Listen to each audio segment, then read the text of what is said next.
Hey everybody, welcome to a brand new edition of Rider Club Radio, the only podcast on the internet that you even need to listen to, period, regardless of what you like or what you want to hear. I'm Jeff. And I'm Liam.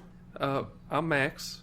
And I'm Tomas. And man, I'm thinking, if someone just jumped into this podcast, how confused they would be at, just the first things that come out of Liam's mouth when he talks about the plot of this shit. Oh god, that's true. See, I feel like Jeff sets us up, and I knock us right down. That's the dynamic we have. I definitely do always start the podcast out with just blatant lies about how good it's going to be. That's how you pull the audience in. What do you mean blatant lies? It's the latest blatant and greatest lies. every time. You're buttering them up. On this program, we discuss the Japanese children's toy commercial, Kamen Rider. It's the best. And maybe other things at some point, but not right now. This time, we're going to be talking about episodes 39 through 42 of Kamen Rider Build. Two of us took notes. Hey. Speaking of toy commercial, I feel like Build has not been as much of a toy commercial. There was super toy commercial at the beginning, but now it's kind of slowed down. Well, I think it's just that we're at that point in the season when they, due to fiscal quarter nonsense, they're not going to put any more toys on the shelf, so they're not going to introduce any more forms. Have you seen the Kamen Rider Build toy catalog? That shit's massive. It's massive, but, now they're slowing down because every show hits that point. They're also still constantly flipping forms the whole time, so I don't see how it's any less toyetic. So many bottles. I'd say it's just average. one of the villains showed up as base form Build, so we could see all those toys again. They gotta sell the old ones. Okay, I got something to say about that later. Which is genius, by the way, as a marketing standpoint. They found some in fucking genius. the corner of the warehouse that didn't sell yet. Write in Sharpie on the box the different character's name and just send that shit out to Japanese Toys R Us. Fuck it. It's the only place it's not going to be there when it gets back. When it gets there. Oh no! Actually, Toys R Us is still open in Canada, and it turns out that it had been Canadian-owned the entire time. Oh. Wow, what a twist! Yeah. Damn. Anyway, It's that Canadian dollar. Let's start this shit out right, and Liam, take us through Kamen Rider Build episode 39. Okay, so if you remember in episode 38, everyone's in the desert, and Utsumi becomes Mad Rogue, and the Heck brothers get killed in the desert.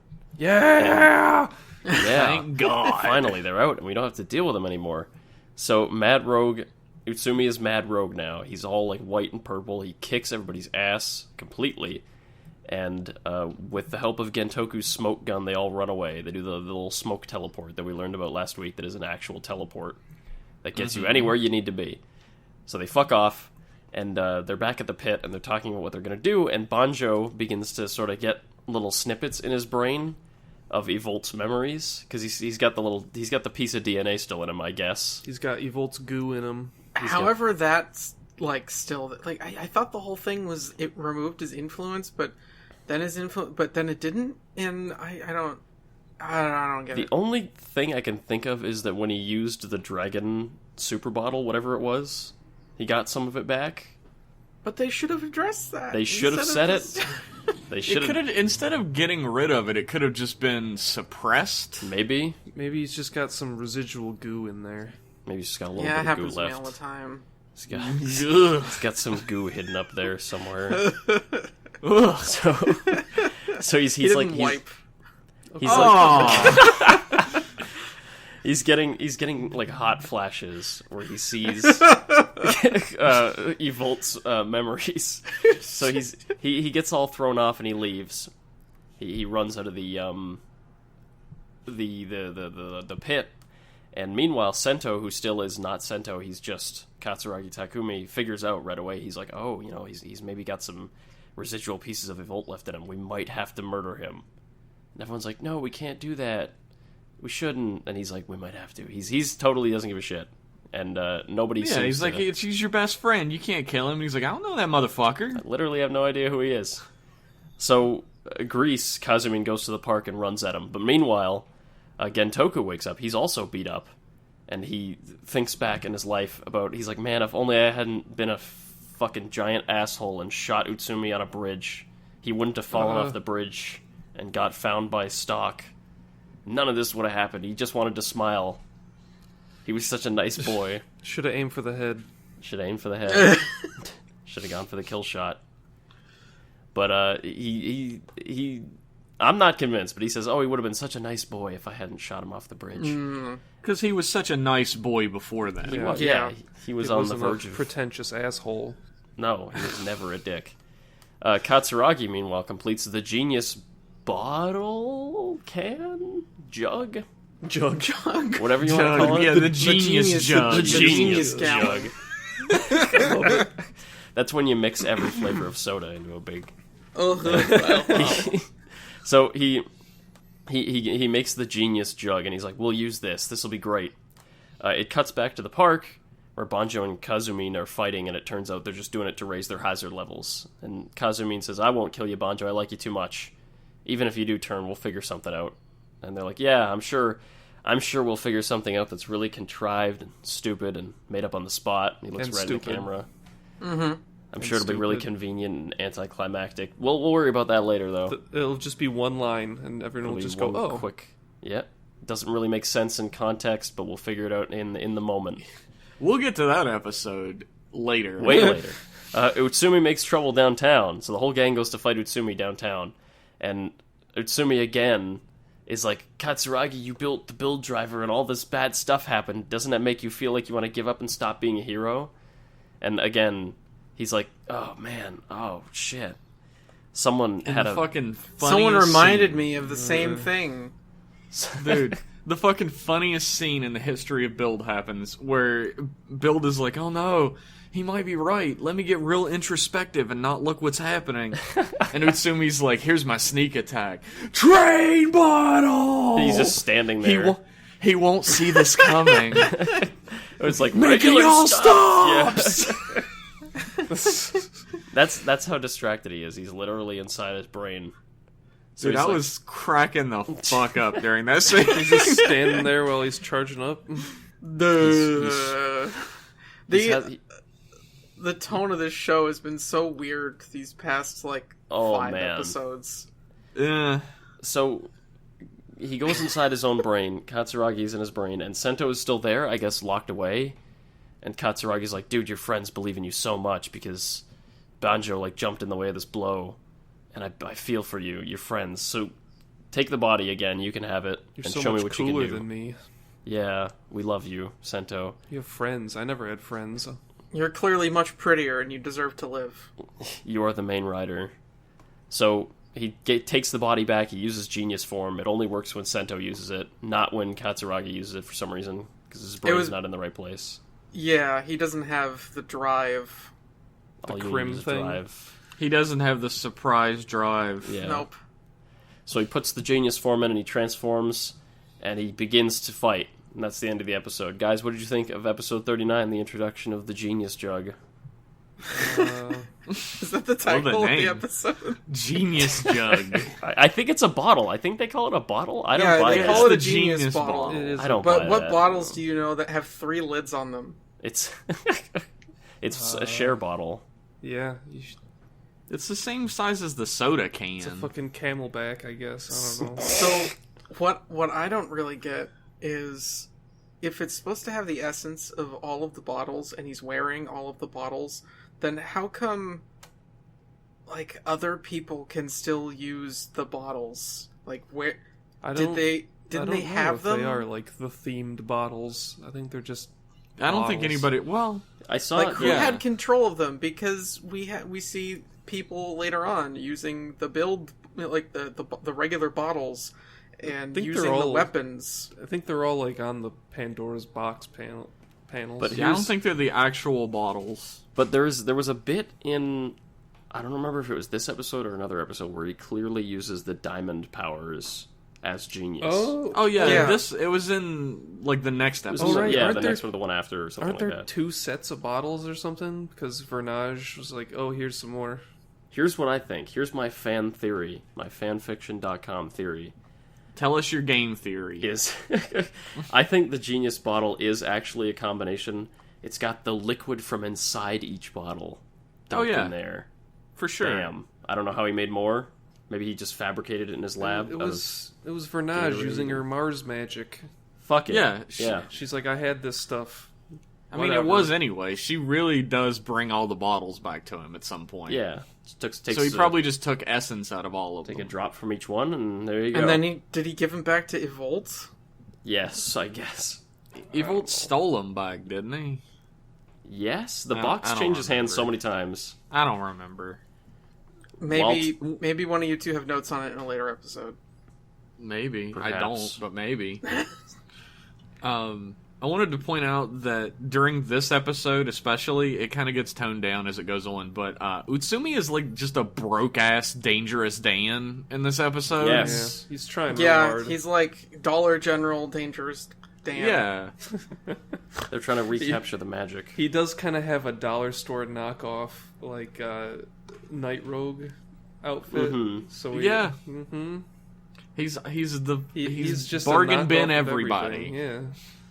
The late stage, we're running out of time, running out of money. Even his name. Someone had this idea once, and so we're going to do it and then just forget about it because it doesn't really matter in the grand scheme of things. Dredged it up. Here's a quick question. Okay. That just suddenly hit me. Do parts of the Mad Rogue outfit look like Night Rogue. alternative from Kamen Rider Ryuki? Oh. I hadn't noticed that, but I'll have to look. I get a vibe. A little I don't know. bit. I get a vibe. Do they still have that suit, I wonder? Probably not. It's probably destroyed by moths Probably years ago at moths. this point. Like Flash flooded. flood or been stolen or something. I wanted to point out, before we talk about like how we felt about the episode, there's a part in this episode where Utsumi and Sento, or he's Katsuragi at this point, I think, are just fighting, and Banjo is just standing there for like 20 minutes. He just doesn't want to get in the way. He's tired. If someone like- isn't in the shot on build, they cease to exist. Yeah, like Utsumi is about to murder Katsuragi. He's about to murder him, Let and them- Banjo's like, I don't like that guy anyway. Whatever. Let them have their gentleman's duel.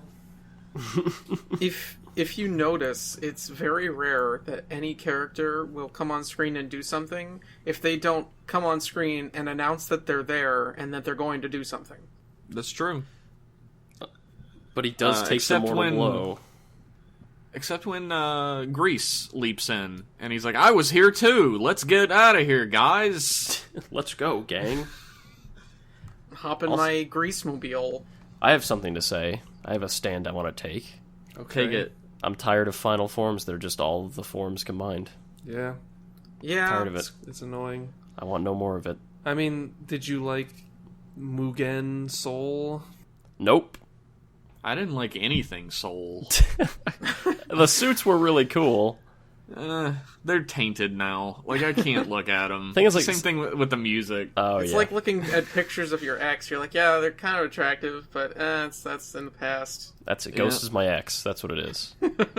Ghost is the like, ex that Liam still wants to hit. yeah, exactly. Except hit in a different way, like with a baseball bat. Violently hit Ghost. Can you recall a form, the most recent form that was not just all forms put together? pretty sure Trideron. Trideron was the power of all the cars. Yeah. like It was. He It combined had a cool, unique. all the wheels into like Yeah, one wheel. it had a cool, unique look and was a cool form. I just think it's uninteresting when the power of the final form is, I can just use all of them at once. I save 2 seconds. That's the power. I save 2 seconds because I don't have to change I them. mean, at least Genius Form has some type of ability that's specific to it. That's true. It's got the ability of plot to change. yeah, it it's- can it's completely got the- erase Edit the problem. script. It's got the X-Aid reprogram bullshit. Yeah, exactly. Yeah. You know, I've said this a few times that certain things are just plot cancer. This is like plot. Chemotherapy. Yes, Chemo. plot chemo. Plot- Thank you. plot chemo. We writ ourselves into a corner. What do we do? Uh-oh. Apply Magic. the plot chemo. He's got a might magic they ball. might We give lose the some main hair. character a magic eraser. Do you guys think? Do you guys think this is moving away from Genius for a second? Because I want to save it to the end of the episode discussion to talk about this episode anyway. Yeah. Do you guys feel like Katsuragi turned back to Sento way too fast for it to have had any real weight on the plot? Oh, Yes. certainly. Yeah, I it have- was pretty darn fast. I have a thing. When I was watching the episode, all I could think was, to any of his friends, how must this look to anybody who can't see inside of his brain right now? How, like, he's just standing there, and there's a big fight, and then he's Katsuragi, and then 2 seconds later he's like, oh shit, I'm Sento now. And they're like, oh, he's back. Okay. Welcome back, How can I Sento. tell? Is he handling himself differently? Is he... He's did he shit-talking change his Banjo. stows? But, like, to all of his friends, to anybody in the scene, it's just like, snap. He's changed back, folks. It's just, it Oh, struck he me as a little quipped. weird. He quipped. That he didn't. Katsuragi wasn't quipping. He made a joke. Katsuragi would never tell a joke. How long was he Katsuragi? Like 2 episodes? 2 or 3 I want episodes. to say 2 or 3, yeah. I'd say like 2.5 because he changed at the end of one episode. Like, could you imagine if he would have had to have been Katsuragi for longer? We didn't get I the would have loved ultimate to see form. like 10 episodes. Yeah. That might have been too long for me, but maybe like 6, 7. But we had a plot arc where the other characters had to pick up the slack because he didn't know how to use these forms. Instead of he just automatically knew how to use it the next episode. Yeah. I No have a explanation. similar complaint to this that will come up when we get to it, where I feel like it should have been something that was in the show for the whole time. There's actually quite a few plot elements in like the last third of Build that feel like they would have been more interesting if they were more fleshed out, or if they weren't there at all and more attention was given to some of the more interesting plot points. Yeah, the show is faltering a little, but we'll get to that later. Yeah. I think we all have It's our- kind of like a top that's about to fall over. It's like it's not spinning very much anymore. Does anybody have anything else specific to say about this episode before we discuss Build Genius form? No, not really. Not Just really. that I feel like you could have taken advantage of the Katsuragi plot better absolutely. here. But yeah, we've already kind of touched on that. That so. would have been a great way to have other characters shine in the spotlight a little bit. Yeah. Instead of just having them show up to fight mooks for you. Yeah. It's a job. So Build Genius. What do you guys think? I'm not really sure how I feel about white suits that are just white. The white and rainbow Like, aesthetic. It's like I white like and it. silver Um, and rainbow. I like it. I think even though it looks busy, just like Evol is busy, it's aesthetically pleasing and interesting enough to not be like super loud. It's as loud as it needs to be. I like the colors. I I like like yeah, that it looks like one, candy, yeah. One side is like warm colors and the other is cool colors. Mm-hmm. And yeah, that's nice, but all that white is too much white. I love in the white of his suit there's like these stripes, not the bottles, but there's these stripes, and there's like one side's got red stripes and one side's got blue stripes, but the red stripes, they're like diagonal across him, like it's his right arm and his left leg that has the red stripes, and it's his left arm and his right leg that has the, like, they go down diagonally, just like his build forms kind of split diagonally as a fun little detail I noticed. Yeah. It's not a horrible suit. It's a bit tacky, but like most final forms are pretty fucking tacky. I'll take it. I like it all right. Yeah. I didn't expect to. I like like I really like the transformation sequence. I think that's Oh, kind of yeah. cool. Yeah. That's some That is really showmanship. cool. Literally Like, makes a stage. It's a centrifuge just like pumping all these bottles into them on Hot Wheels tracks. They're totally Hot Wheels tracks. Like Max mentioned not liking the white, but I think if it had any other colors, the like rainbow effect of the bottles would be lost. So I think that works perfectly. Having it be, I actually really like all white suits anyway. Yeah. You don't get a whole lot of them I think- in Japanese stuff since white is like the color of death or whatever. If there was a little bit of black in it, I think it would have been like a good balance. That's probably true. It would look better if like the silver parts were black, probably. Maybe. But I think they did it to maybe differentiate it a little bit more from Evolt. I would think it was done to differentiate it more from Hazard and Rabbit Rabbit and Tank Tank. That's Just because true. those are all black. Well, I mean, Rabbit Rabbit and Or they Tank have Tank have like Hazard as the base form, which was like that was weird that the show was like, oh yeah, here's the upgrade. Actually, it's the new base form for these upgrades. I like it. I like it. I guess I don't know if I like it any more than you guys do. I just feel like I came into it thinking I hate almost all of the final forms in Kamen Rider. Yeah. So I was very pleasantly surprised by the fact that I like this one. Yeah, I think it's a fine form, but now that we've seen all of I fucking almost called him Ghost. Now that we've seen all of Build's forms that are going to be in the show, barring, movies or whatever else is going to be, I think I can say with confidence that his coolest form is Black Hazard. Oh yeah, easily. Yeah, I could probably agree with that. It's definitely the sexiest looking form. I like Rabbit Tank. Rabbit Tank is really good. It's a really great design. I like Dragon Lock. Key Dragon. Yeah. That was a good The one, one too. episode. There are a lot of good suits, but I think Hazard is my favorite. Pirate Train. Pirate Train. There's something about, like, a monochromatic suit that really appeals to me in a rider, and you don't get that very often. Never get that. So let's move on. Now that we've discussed that episode thoroughly, mostly talking about the suit, to episode 40. Liam? Okay. What do you watch Kamen Rider for except the suits?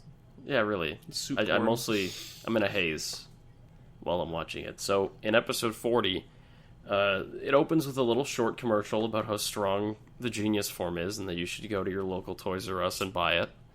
It's so cool. It beats this total ninny of a villain, Mr. Ninny? Yeah, he's a total ninny. He's a wimpo. Wimp? Are you, like, using real words? Or... He absolutely exploderates Utsumi. I was using all the words because I forgot his name and I was trying to stall. Yeah, Utsumi is his name. Mad Rogue. He defeats Mad Rogue, and Evolt appears and drags him away through a portal. And he mentions, he's like, hey, we need these things called Lost Bottles, the ones that the Hokuto trio had, because we're going to have a new plot now. Yeah, we got to stretch it out. We need to collect bottles again and put them in a panel again that's going to do something else new. And once I have all of them, something's going to happen, so he leaves.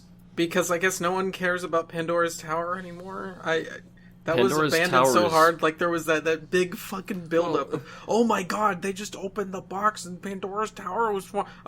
never mind. He wanted to destroy the world, but then he was just like, you know what? Fuck all these guys. I want to rule them. So... they go back to the pit, and Gentoku, his character, is completely assassinated.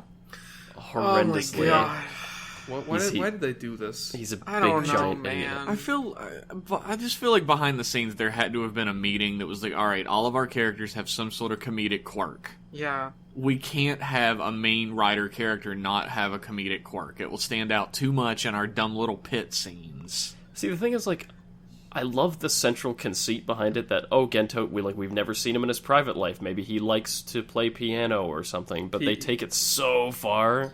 He likes They wanted to be karaoke. super wild about it. They were like, oh, well, we can't really play this safe because that would be boring. So let's just do the most, one of the most extreme things we can think of. Like, Max just solved the conundrum that the writers had just then. Make him, like, a super karaoke guy. He in the Rogue special, that's what he is. He likes karaoke. And he's really shitty at it. You could have played that up for laughs easily, and that could have been his thing, but instead he dresses like a crazy person and acts like a crazy person while he does it. He dresses like he raided a Halloween store. He dresses like he robbed a homeless person. He robbed O's. He dresses like a character from Kamen Rider Ghost. Oh god, that's such an insult. He dresses like a damn clown. You're not wrong. It's unnecessary. You're not wrong. Everybody in Ghost is a weird outfit. So he's an idiot. Back at the Evil base, Evolt is using his Lost Bottles. He says, hey, we can use these to turn people into these things called Lost Smashes. They're super strong, but they'll die if they lose. And he turns Hokuto We've Mom. never done that before. Never done that before. He turns Hokuto Mom into a lost smash, the owl one, I believe. So the gang decides. Sento's like, "Hey, look, it's Kazumi, who says these lost bottles, they were made in Hokuto. So we should go to Hokuto. And we can maybe find something out about it." So they all go down to Hokuto. They all pile into the van. Only Grease and Sento go All to Hokuto. the whole gang goes down to Hokuto. And Grease runs off on his own to do shit, and Sento decides to go into his dad's house, or his mom's house. I guess it's both of their house.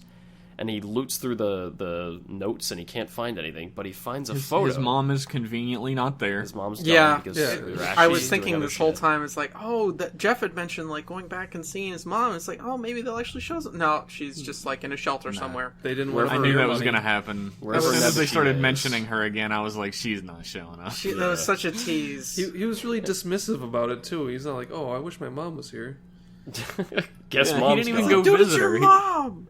He didn't even go visit her. He wasn't like, oh, she's in a shelter. I'll stop by and see if she's okay. He was like, fuck that. I gotta read my dad's journals. Maybe she's dead. Who cares?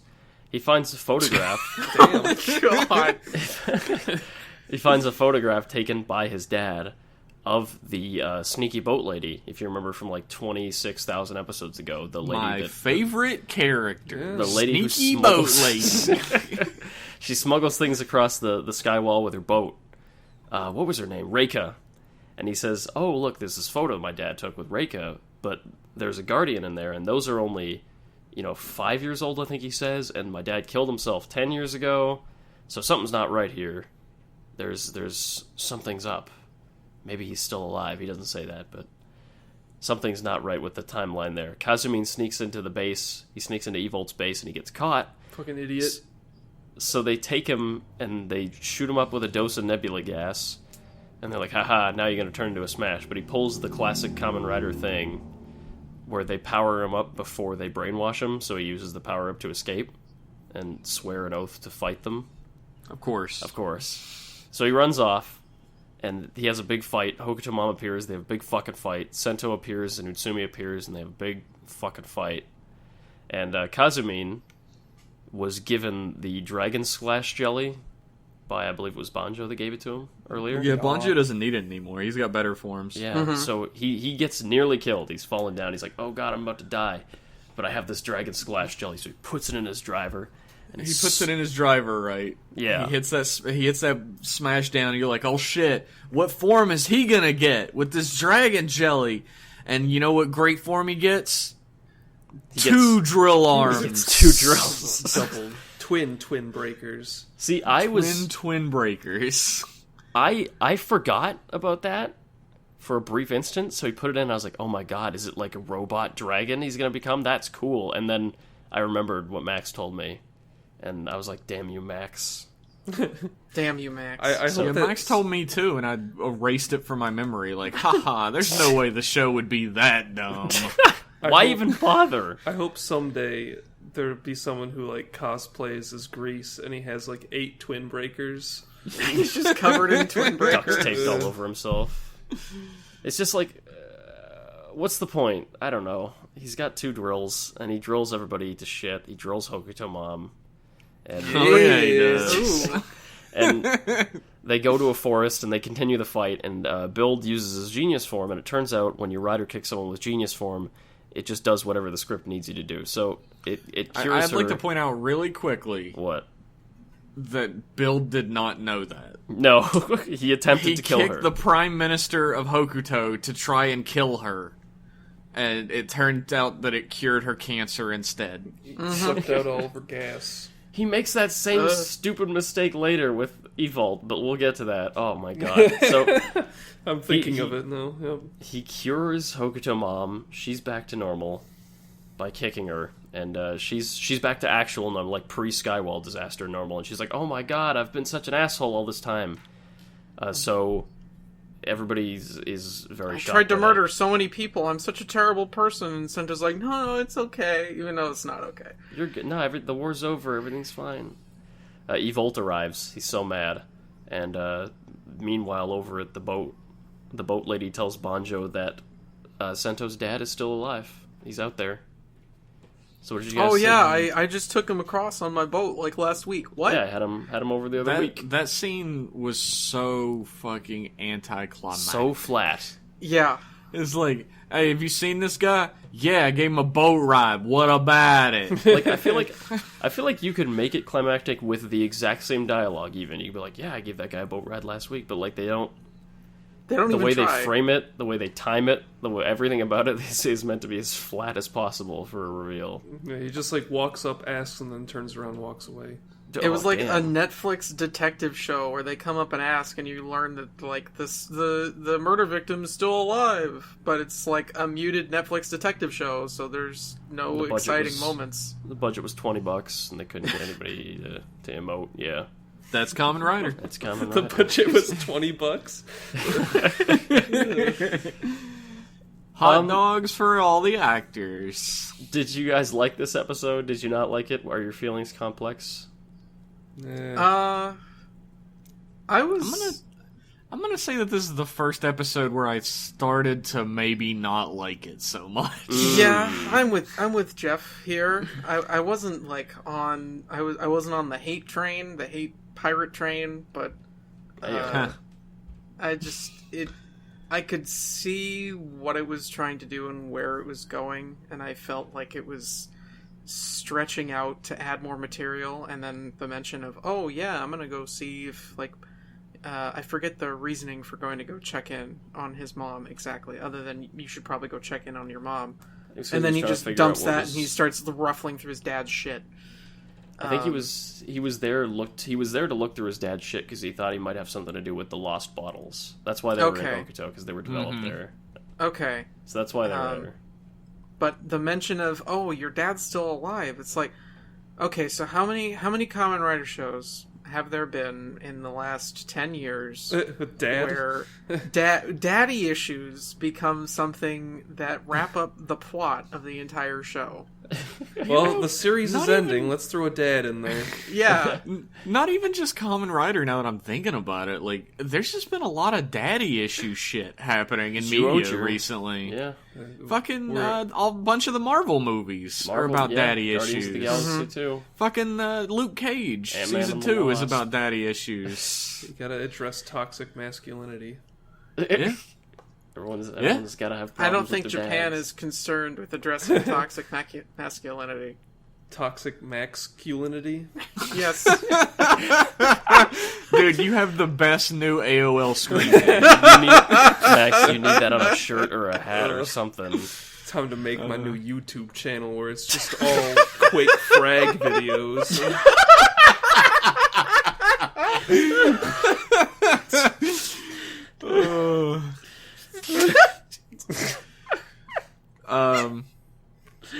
The like reveal of Sento's dad being alive was like dumb enough, but like Gentoku's personality being like completely changed for no reason. Like Utsumi captures Grease, puts him in a tube, and he's like, "I'm gonna turn you into a Lost Smash," but then he doesn't. It's just to set it up for. It's like, all right, you die. finish doing this. I'm gonna go get some coffee. He's just Like, gonna it's go- Like what? he's gonna He just floods him die. with nebula gas. He's like, "Here's your nebula gas anyway. Bye." Here's your punishment. I'm going to make you 10 times stronger and able to destroy me. We'll And get die. you later, though. We'll brainwash He's gonna you die. later. Yeah. And like, here's the thing: Sento could have used genius form to save Greece. He's figured out that if he kicks somebody, it fixes their plot problem. Just kick all your problems away. Yeah. But instead, he does not use that form until it's time to make a speech, Yeah. which becomes a recurring theme in Yeah. the next few episodes. To make you believe that it's a crucial plot point whenever he uses it. Someone has to lay on the floor while someone else gives them a speech. Build has a lot of that, not just in these episodes. A lot of That's true. Someone gets beat up, and then the other person gives them a rousing speech, and then they get up and retransform. Just gotta give them an old pep talk. Yeah, in the old. I classic. would like to put a little gold star on this episode's location scouting person. Oh yeah. Because that forest fight scene is fucking dope. Yeah, That's It a is. great location. And I like the concrete fort that they were fighting in. Yeah, that wasn't bad either. Abandoned. It's a gold star. Whatever. Yeah. Not much else in this episode gets a gold star. There's not enough like, natural locations in Rider, I feel. Actually been a lot of neat natural locations in Build overall. Yeah. They haven't been reusing the same shit many times that you notice the quarry so got filled in. The only thing that they're reusing a million times is the shot of the outside of the evil lair that has one guard slowly moving his gun back and forth. He's got a flashlight, and he's just like... It's the same shot every time. You gotta save that money. That and the establishing shot. They didn't want to shoot more than one establishing shot. Yeah. That and the cafe shot. You gotta just save that money. Well, when the cafe moved, they had to shoot a second cafe establishing shot. Should they just do star wipes instead? Yes. Star wipes. That should what be is this, 1979? Yeah. What they should really do is have, like, the fucking Super Friends voice. Meanwhile, at the pit. That's what I think whenever they cut away to the bad guys. Meanwhile, at the Legion of Doom. With, like, the Dr. Weird music. Yeah. Oh my god, yeah. That's pretty much it. Yeah, you got it. You got the one establishing shot of the evil lair that they show every single time, and then it cuts in. I'd say, yeah, you're right, Jeff. This is the episode where they start to fall into a bit of a pit, which I guess is not the worst thing, because it's almost over. We're probably going to be climbing to a conclusion soon. But climbing? What do you prefer to use, sir? Falling? Fuck off. It's got that point where they're like, alright, we're finished. Shit, there's 49 episodes. Hit him with gas. They hit a lost smash. He turns it back to normal. Do that 6 times. Well, there's only gonna be like what, 43 episodes, 44? Because the next episode after this series is the end. They defeat Evolt. The end of Evolt. So yeah, that episode is called the end of Evolt. So we're done. We made it. The last 4 episodes after that, or 5 or whatever, it's just about Sento getting it's like the biscuits and. It's like the last 4 episodes of Agito. Where it's just them working in a restaurant and shit. Yeah. The next 4 episodes are all that last episode of Gaim. Oh. Just for 4 episodes. Great. It's alright, Mitchie. We forgive you for being a piece of shit. And wanting to destroy the entire world. We forgive you for murdering our friend. I want a girl with really fucked up teeth to come in and transform into a movie writer and. Oh, we already got half that equation because we had Kaiser. I want Kaiser to come back as a girl. No, you don't. Yeah. Fuck, it's Kaiser's soul is in that same girl's body from Gaim. She just comes by. That chick just cannot catch a break. The Heck Bros are in one girl's body. Yep. I bet they were. Well, maybe they would have one whole personality then. Wow. Got 'em, bitch. Just dunking on the Heck Bros. Well, they suck. They suck. They are made to be dunked on. They absolutely are shit. This episode is the first like sliding motion. I feel like the last episode had its problems, but this one is when it really started to bug me. Is it because the Heck Bros died? I loved them so much. I couldn't believe the show with they were the they glue. didn't. The glue. I just couldn't believe that during this episode they didn't show up, and then one of them got defeated, and then the other one turned into the final form, and then still got defeated because it's not good enough. Can't believe that didn't happen. It's crazy. It was a pillar of the show. Mm-hmm. Well, if you want, I can go into those episodes and just edit in scenes from previous episodes. Oh my god! Just so you have that. I think that's what they were already doing. So be authentic. Let's move on to episode 41. What do you think? Yes. Let's. So they're in the forest. Kazumine takes Hokuto Mom away to wherever, the hospital or a bed or something, and Build fights Evolt in the forest, and he kicks him so hard, and he kicks the script in a way that he didn't intend, I guess, and just accidentally gives him human emotions. So hard. He kicks him so hard that he starts to feel things. He's like, oh my god, that hurts? This is what I mean when, like, if he had this belt, he should be like, oh my god, like, I really fucking need to be careful, because I literally have no idea what's going to happen when I kick someone. They could grow a third arm, they could cure cancer, like, anything can happen if I touch them. Here's my question. Has anyone, like, did the inventor of the gun, let's put it that way, did the inventor of the gun be like, oh, it's awesome that I made this gun, I guess I'll go plant some crops with it, because that's what it's for. Oh shit, it shoots projectiles! He's just shooting seeds into the ground. I hit someone with it and they died. Yeah. Oh no. Oh no, I didn't know I made a gun to kill. That's the thrust of Build. I made a gun for peace. Oh god, they're using it to kill people. It's nuclear deterrence. What the fuck?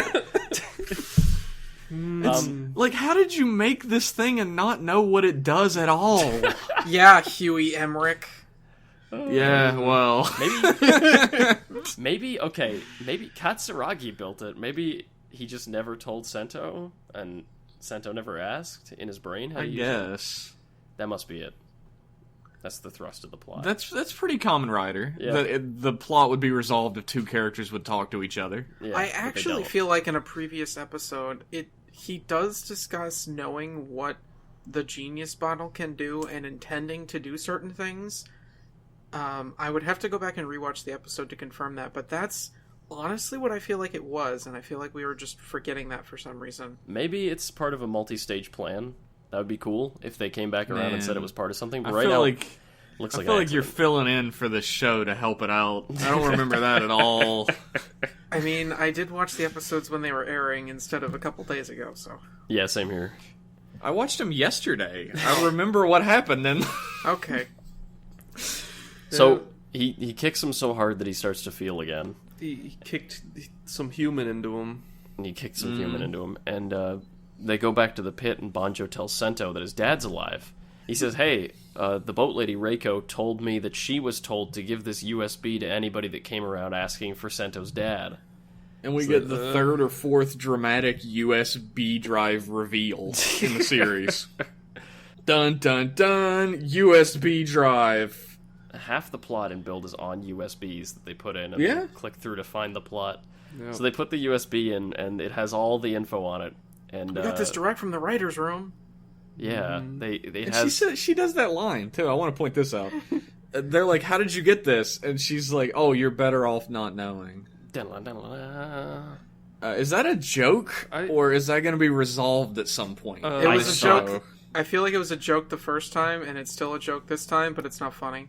I thought it was going to be resolved. I thought it was like some evil shit that she was involved in, but then this time it's very clear that it's a joke. Did she fuck the boat driver lady to get it? They had sex, for sure. Oh, hell. She took some photos of her and is now blackmailing them with the photos. Okay, it all makes sense. Yeah. Okay. That's what that camera's for. So they get the USB, and it's like, on the USB it's got information about the best matches, but it's also got info about the lost bottles, and it says once you bring all of them together onto a super secret black panel on the Pandora's box, it creates a phenomenon that can defy physics. And so they all decide to sit down and have a clip show to celebrate their new knowledge. God, I was so scared this was going to be a clip show episode. Yeah, it's like a clip show segment, but it's like a fucking episode of the Golden Girls, where they just sit around and discuss the previous episodes. Yeah, or Friends. Yeah, they poke fun at it a little bit. There's a bit when they're all like watching it on a screen, and it cuts back, and like Sawa's got 3D glasses on, and they have popcorn and shit. They're watching the show play out, and thank Christ it's only like a 10-minute segment. And they recap. One of them actually says that was completely pointless as well, which I was like, yeah.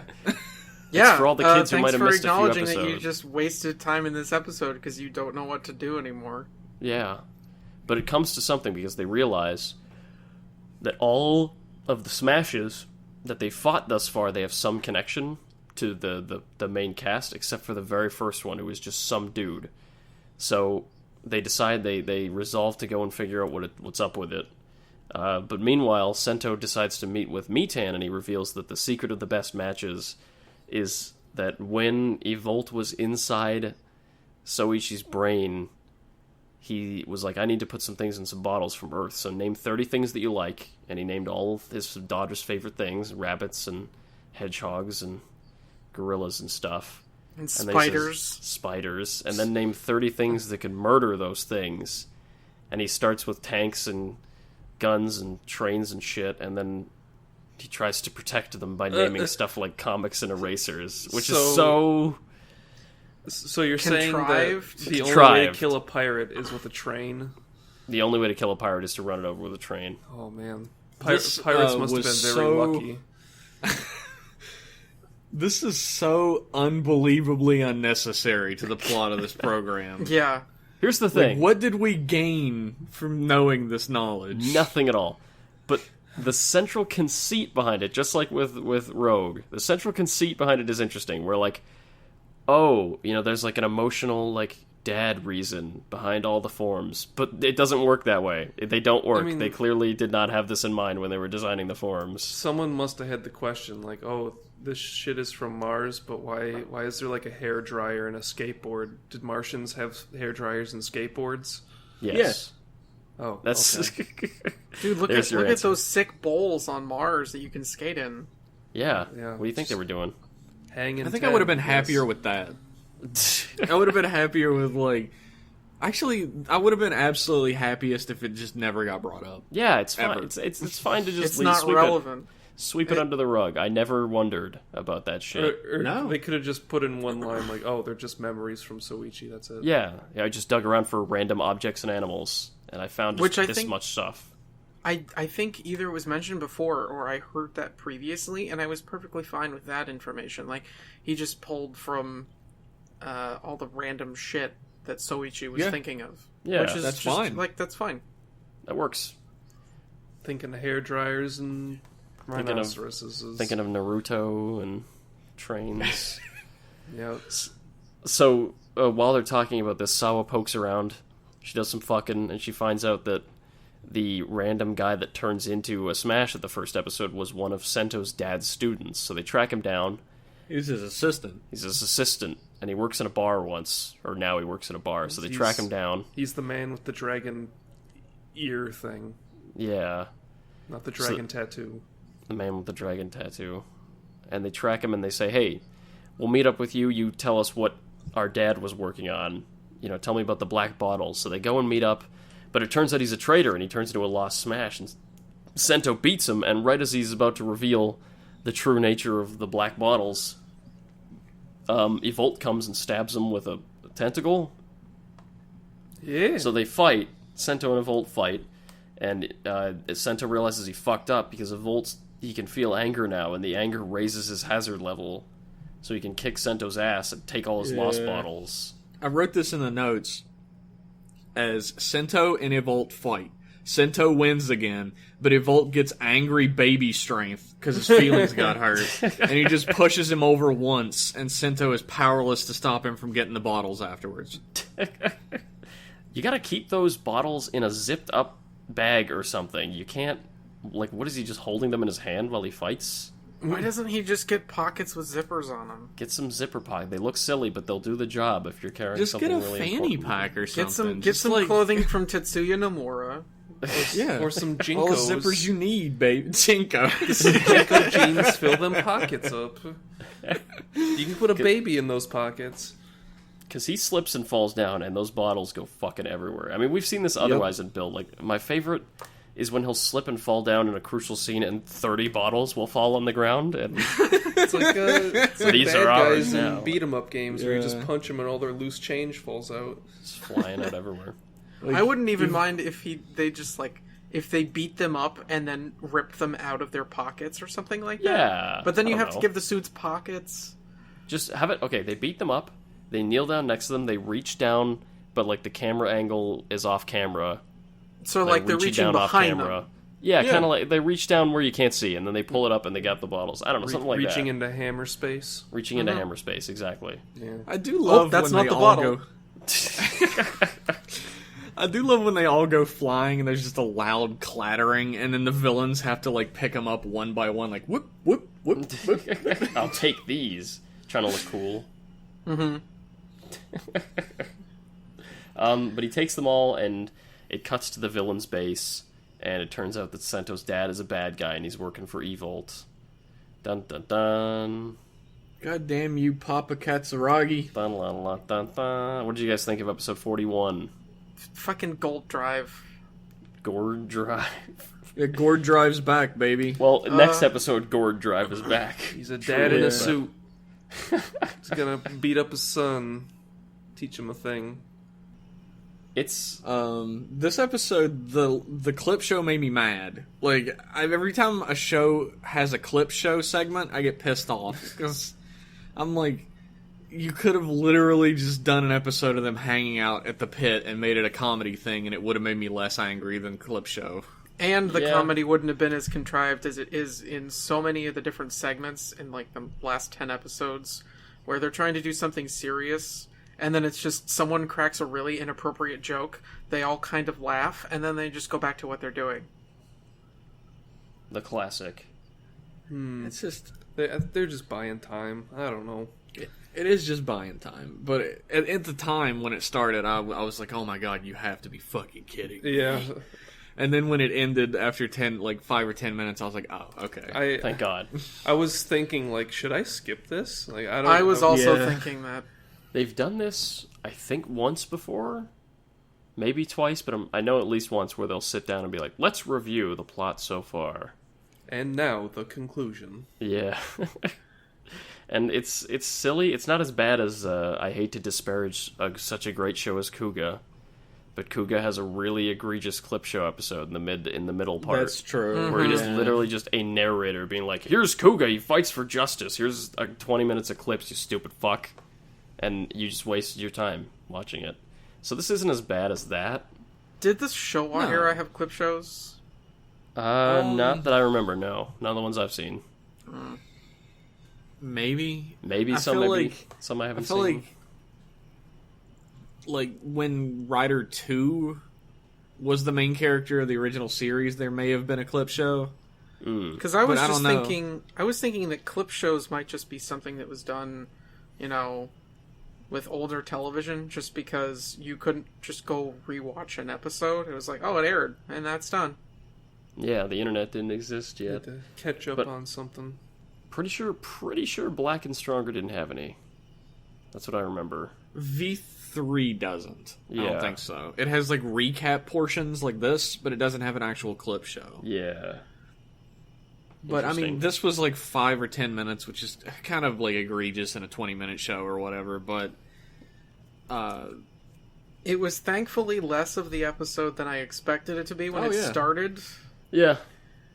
like Liam said, thank God. What I didn't like beyond the clip show about this episode is we're coming up to the final arc of the show. The big final thing, super cool big final thing. Whoa, it's a panel. And we gotta put bottles in the panel, and whoever has the panel will win. This feels kind of Again. familiar. Yeah. Again. It's you got to think of the children that are watching this show, right? The little tiny kids. Like they got through with the ride, and they go again. More of the same. More of the same. We're gonna build a second Pandora's Tower when all this shit is together? Like here's the thing. They're gonna put a big old peen on the top of it. Here's the problem with this type of storytelling, right? Where we as the audience and the main characters learn a villain's plot, like, piece by piece. Is that, if you try to, reproduce the villain's plot from the beginning, it makes absolutely no fucking sense that they took all the steps they did along the way. Yeah, because they're writing it, Yeah, like, why didn't I do this in the first place kind of thing? Yeah, well, like, he had to get his power back or whatever, but, like, when he got his powers back, why didn't he immediately start making lost smashes? Because they hadn't thought of it yet. Because his primary plan, he didn't want to take over the world yet. He just wanted to open Pandora's box and destroy everything. Well, he stopped doing that, like, after it failed the second time. He was just like, alright, I guess I'll do something new. Look, he's a complicated man. I wouldn't expect It doesn't a make human any sense, to Liam. understand his motives. It doesn't make any goddamn sense. Doesn't make a lot of sense. I feel like I gotta save it until the most recent episode to really discuss this point, just because it only really comes up with what feels like a throwaway line in episode 43. I'm getting warmed up thinking about this. Like, we've been talking about this for 3 episodes now. I want to hear. I'm getting warmed up, baby. Is your magma burning? This episode also really establishes a pattern that it seems like we're falling into of the lost smash of the week. Kind of thing. Which, I mean, Build is way, way better about Monster of the Week than any other show so far. Like, it's very good about not falling into the trap of being, like, repetitive like that, so I feel like it's I don't mind that it is a little bit towards the end. It's earned. Especially because they're not throwaway characters. Yeah. You mean... I'm with Max. The dragon assistant... whatever spiky-haired guy, he was kind of a throwaway character.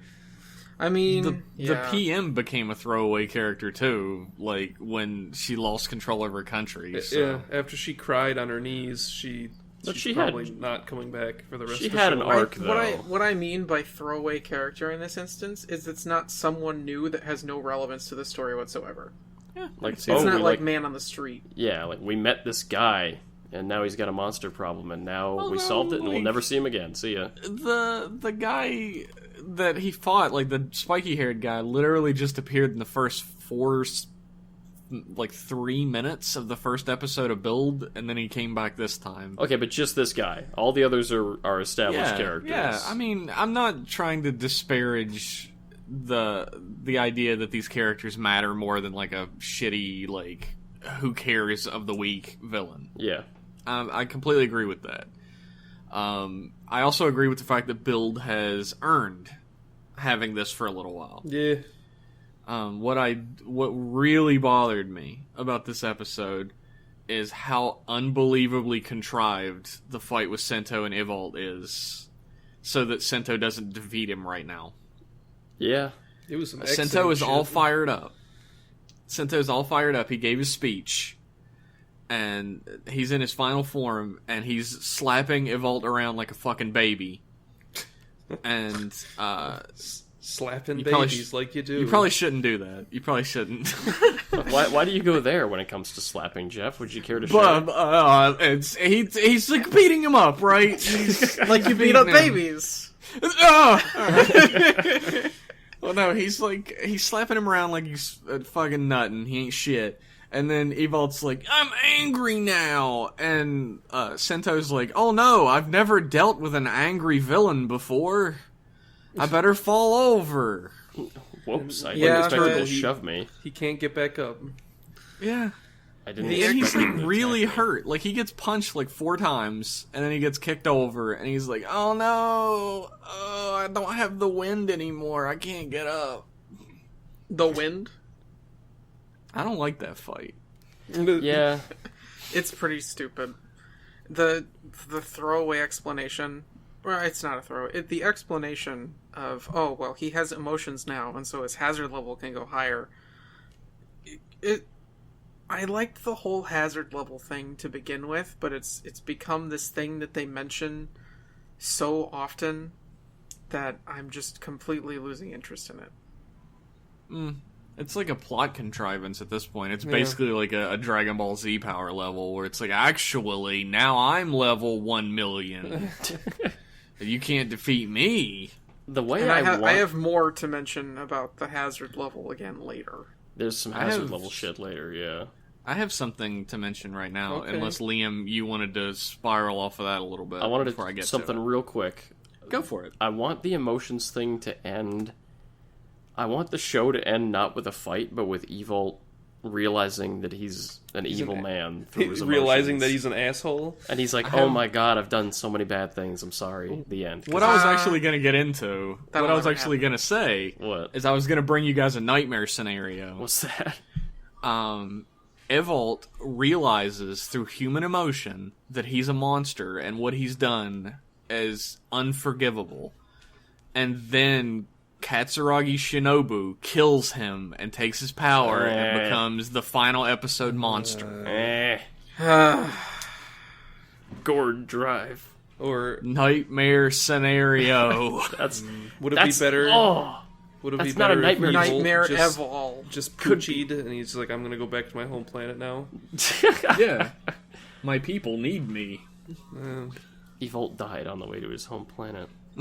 One could wish. I feel like that's entirely possible. I'm scared of it. Yeah. I'm a I little called it a worried nightmare about it. scenario for a reason. I'm a little worried about it again for reasons I'll bring up in 41. Yeah. We're in 41. Or 42. Or 43. possibly 43. Dad just betrays evil. I don't know. Maybe Dad's secretly good. That's what I think is going to happen. I think Dad is secretly good. I don't think so. I don't, Really? maybe. You might be right, but Dad did there's- get bathed in the light of Pandora's box. He's doing it for Mom. We're never going to see Mom again. No. We're never going to see She'll be mentioned, maybe. Yeah, She'll, she's going to be she'll mentioned. be in the last shot of the last episode. They'll when they reuse some hug. footage, yeah. Bathe yourself in the light of Pandora's box.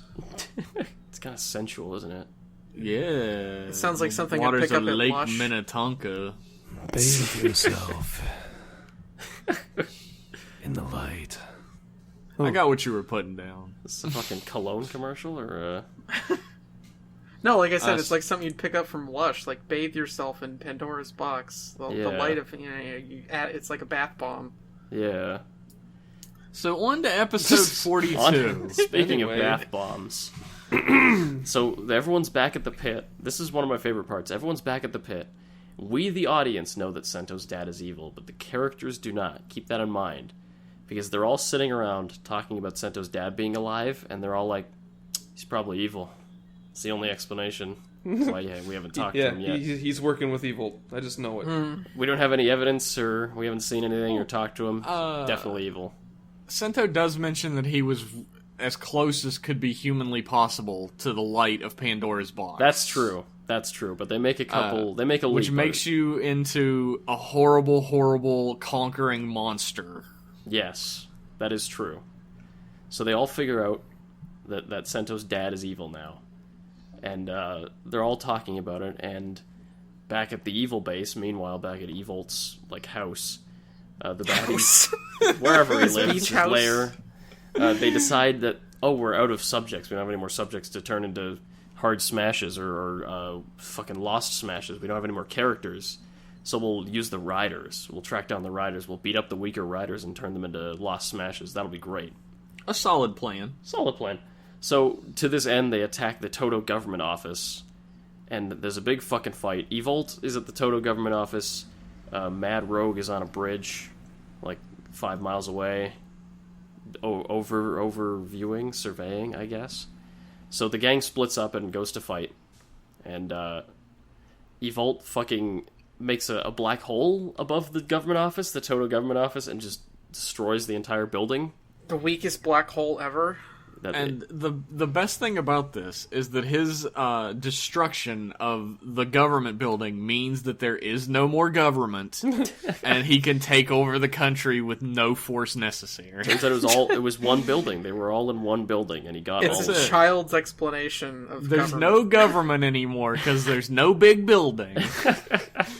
That was what was keeping him. He was like, I have all the robots and the bombs and shit, but as long as that building's standing, I can't move them in there. Some bullshit. That's where government lives. As long as John Government is still in power.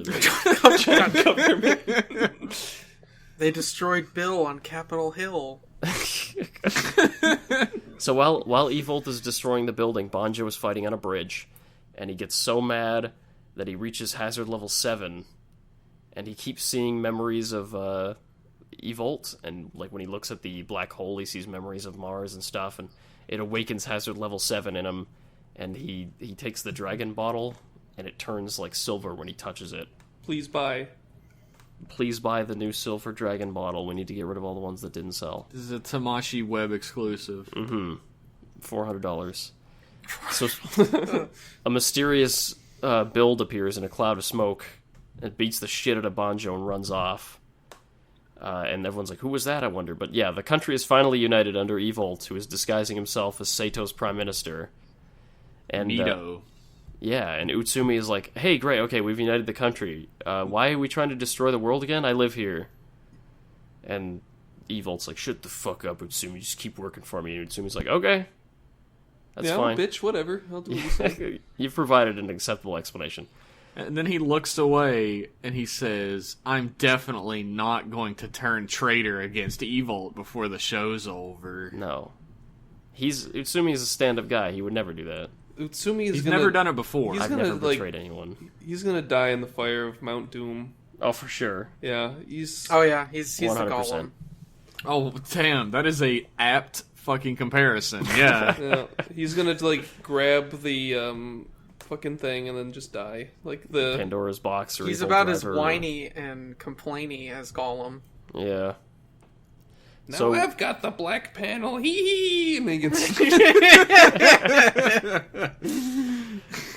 And he dives in. Yeah, and then a thwomp falls on him. Oh no, his magma burns hot.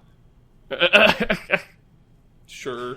So Sento and Gentoku meet on the roof of the cafe, and they bond over both having dad troubles. Because, Yeah. What else do you talk about? I noted that down in my notes. With Sento and Gentoku equals bad sons with 100% great dads, neither of which is a villain at all. Rogue is upset because his dad's dead, and Sento's upset because his dad is alive. So You want to trade? They bond. That'd be a pretty good trade.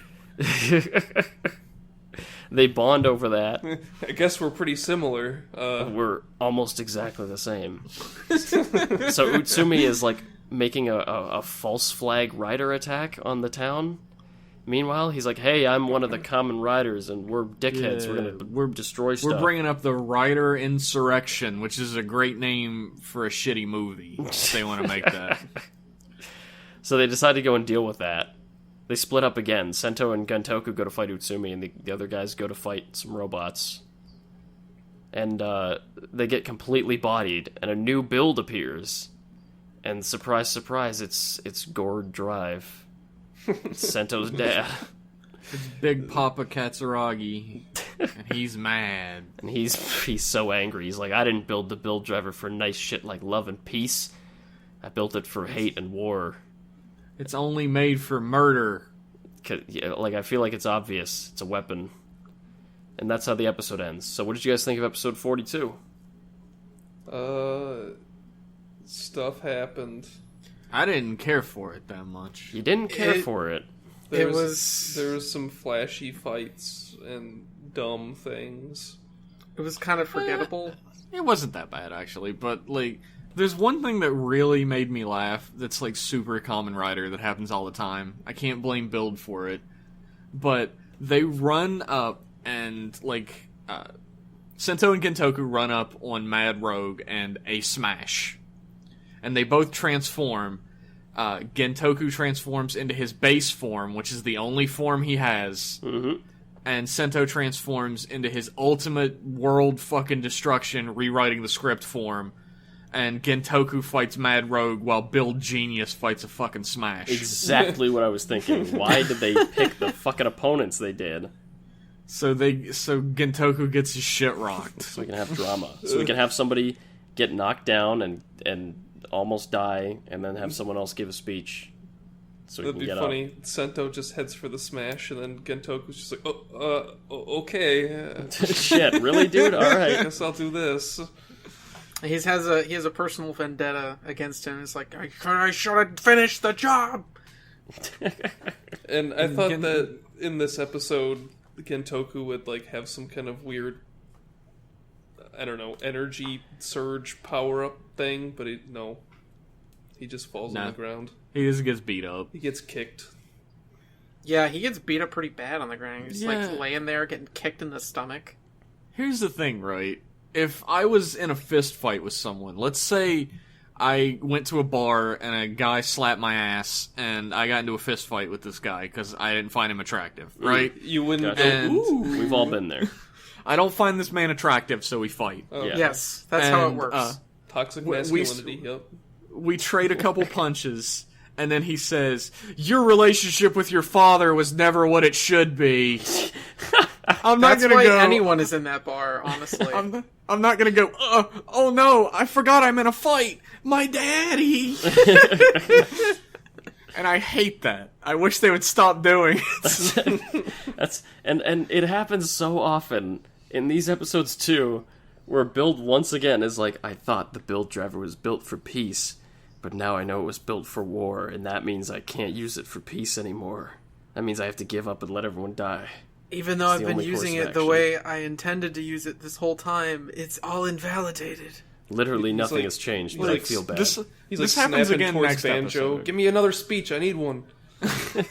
Like, this I happens feel- again next episode, but I wanted to point out that, like, when he says it's different this time, he Fuck says it off. this episode and next episode. It's different this time, Meatan, because it's my dad and not your stupid coma dad, and that's why it's important. When is he gonna come out of that coma? Never. After Last the end of the episode. show, yeah. Last episode he'll come out of it Yeah. and be like, "Oh, my daughter, I love you." It might be after the conclusion, like a I don't want to spoil anything, so I like to think all the supporting cast of this show have to carry around little like notepads with speeches on it just in case Sento loses his resolve. It's Like, always he'll- like the same thing too. man, I did it last time. It's your turn. They'll be fighting and they'll notice that Sento is just staring off into space. They're like, oh, okay. Sento, Katsuragi Takumi wasn't the hero that you are. Don't you know? It's got the words You written made on me their, the man I am. It's written on their like suit glove. in little Sharpie. Yeah. it's Oh no, it's like a suit helmet teleprompter. Oh yeah.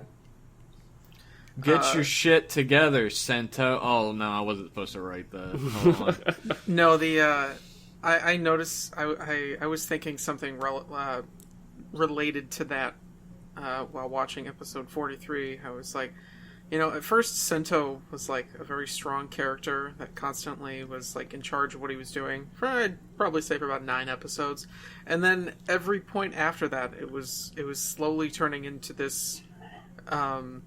Sento is having to constantly have to deal with all of these things challenging his ability to stand up and fight.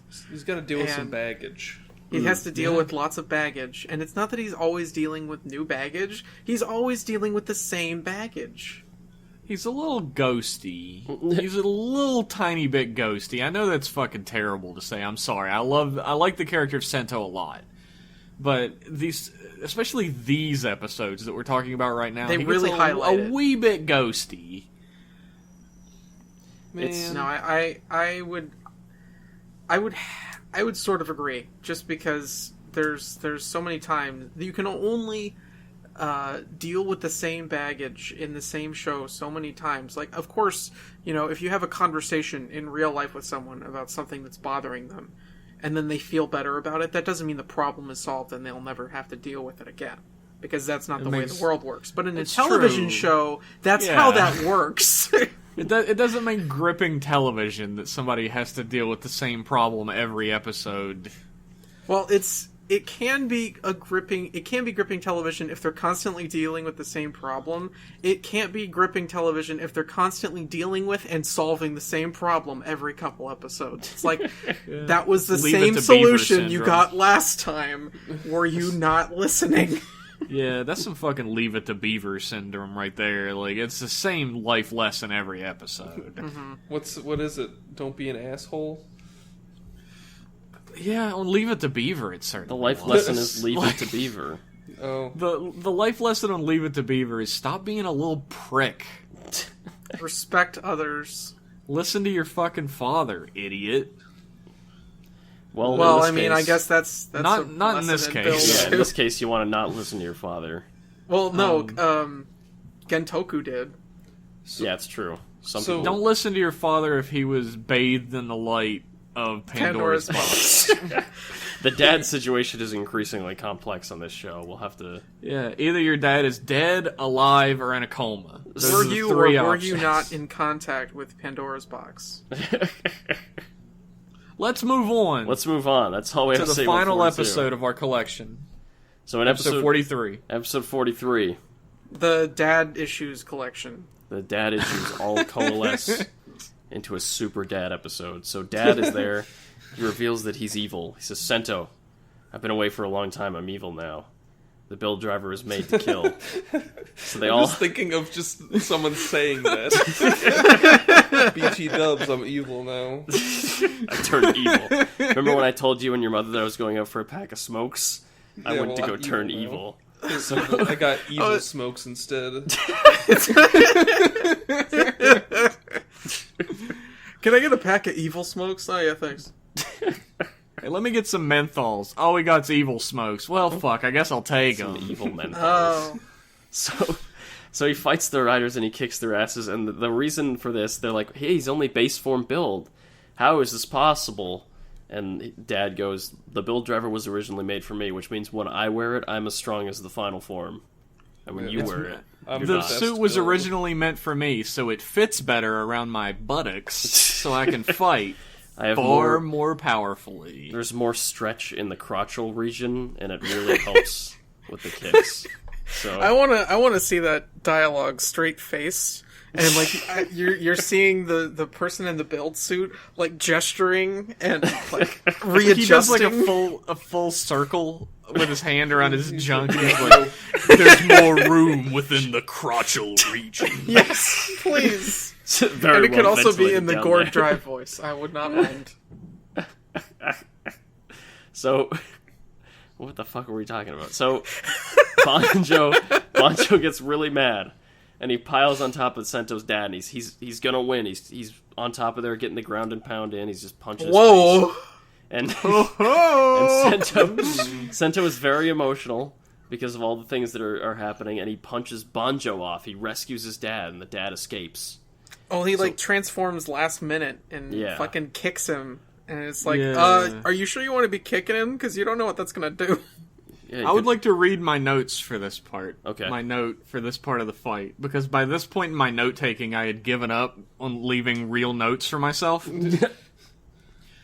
Sento's dad beats up a bunch of children until one of them gets space alien powers and punches him too much, so Sento stops him from hurting his precious dad, who's more important than everyone he's ever met. Everyone wonders why the fuck Sento put Banjo in a coma to protect the villain. Here's what should have happened, okay? Sento kicks Banjo, right? Banjo's like, oh my god, how could you kick me? He untransforms, he's a woman now. No. And that's Oh, no. that's the rest of the show. That sounds like everyone's first D&D campaign. Hey, at least there'd be a female writer that survives the show. Oh, Heyo, we'll see about Banjo, but next episode, end of Banjo. the Yeah, the pretty end much. of Banjo. So Banjo's in a fucking coma because Sento kicked him too hard. And Kazumi and Gentoku are rightfully like, what the fuck are you doing? So they form a little coalition and they leave. They form the fuck Sento coalition. They leave the pit to go and do their own thing. And Gentoku is still wearing these... they're still trying to play off this fucking costume shtick. Where he has, like...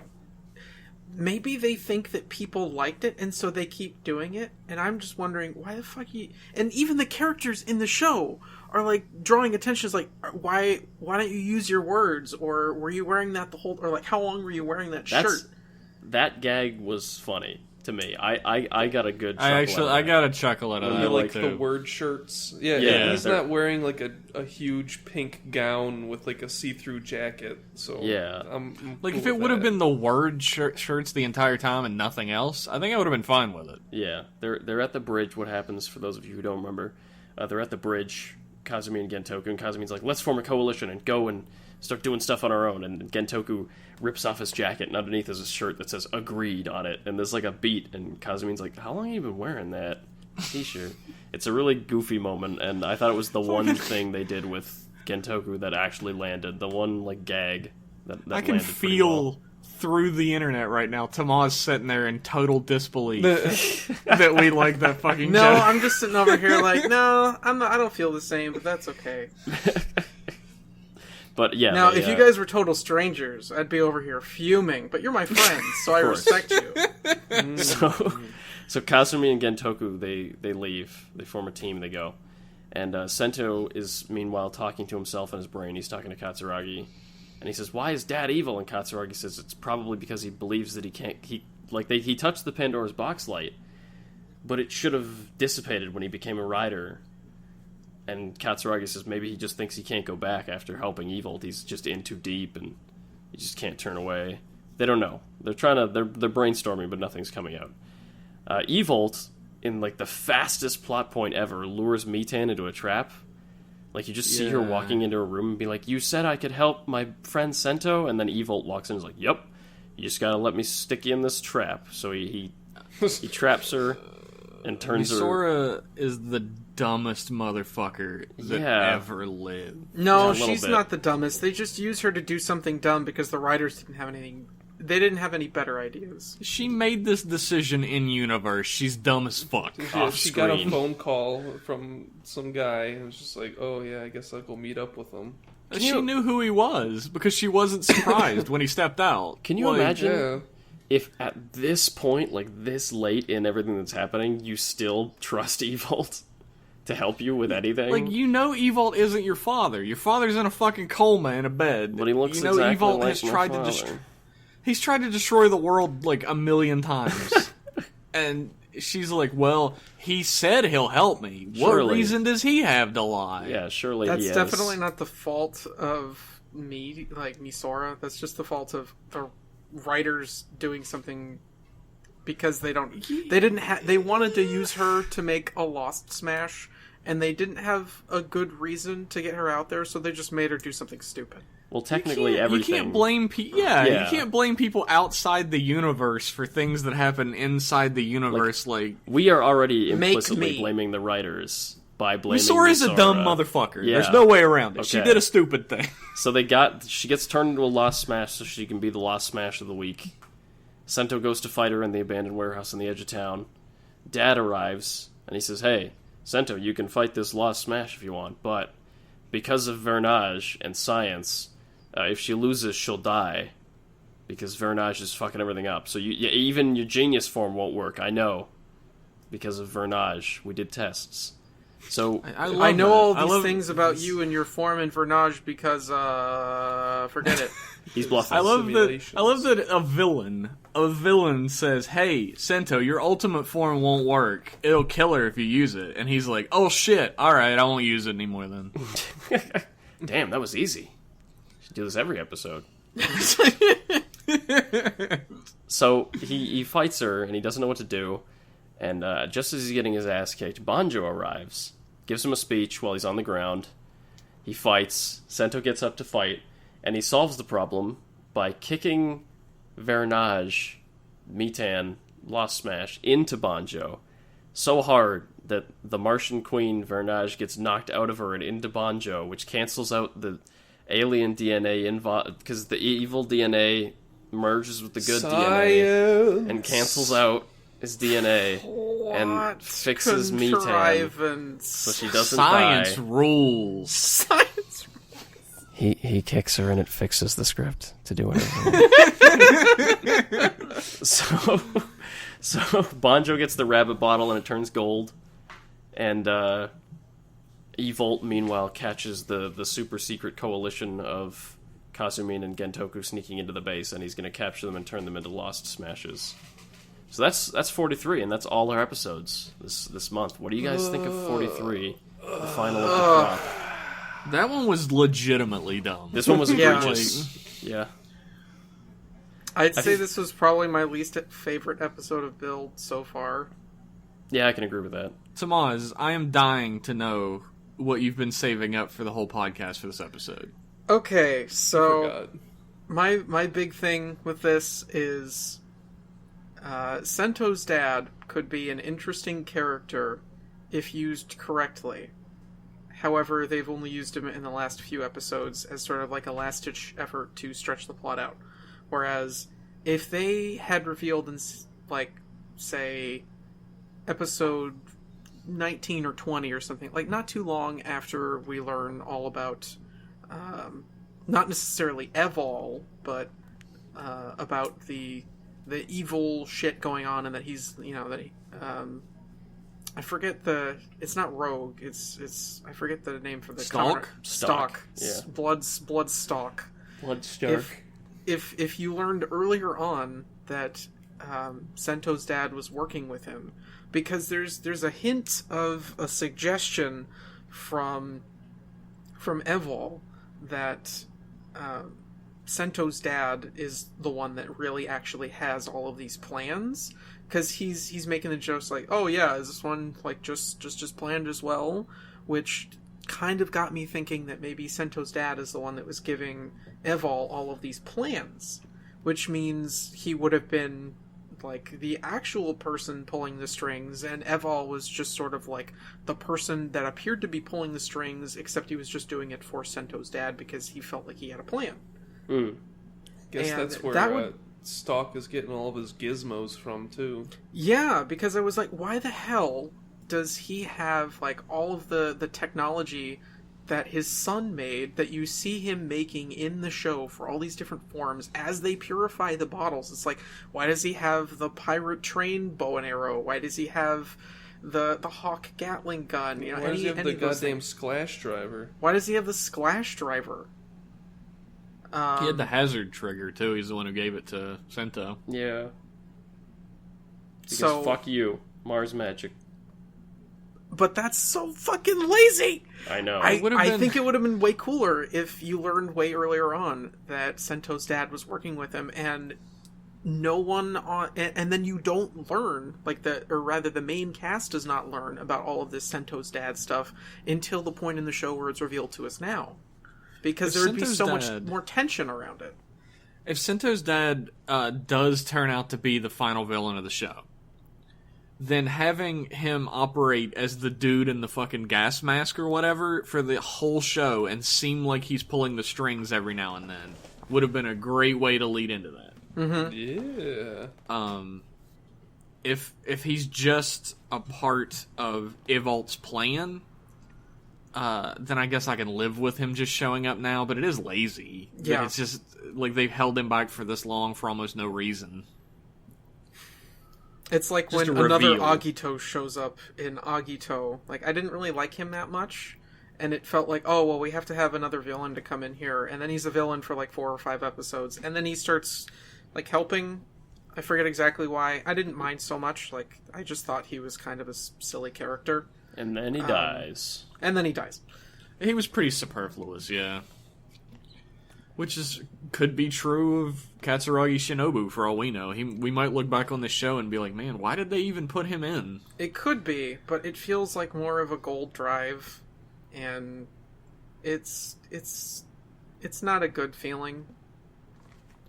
You didn't love There's just a Gord bunch of shit that Drive? doesn't make. There's just a bunch of shit that doesn't make sense, because it's like, well, why does? I get that he could have a build driver, but he has the stuff that his son made, which they're just giving to him because the forums use it.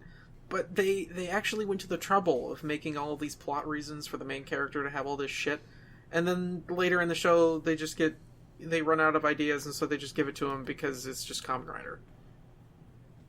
Yeah, it's the whole dad plot is kind of rushed and doesn't feel satisfying at all. Is my Which problem is- with it. Is such a like This should change. It's such a change from like in Drive, where the dad plot is like the strongest part of the show. Yeah. Not Gold Drive, but Shinosuke's dad and the whole issue with his murder, and like that was one of the best parts of Drive. And here it's Yeah. like, oh, this sucks on ice.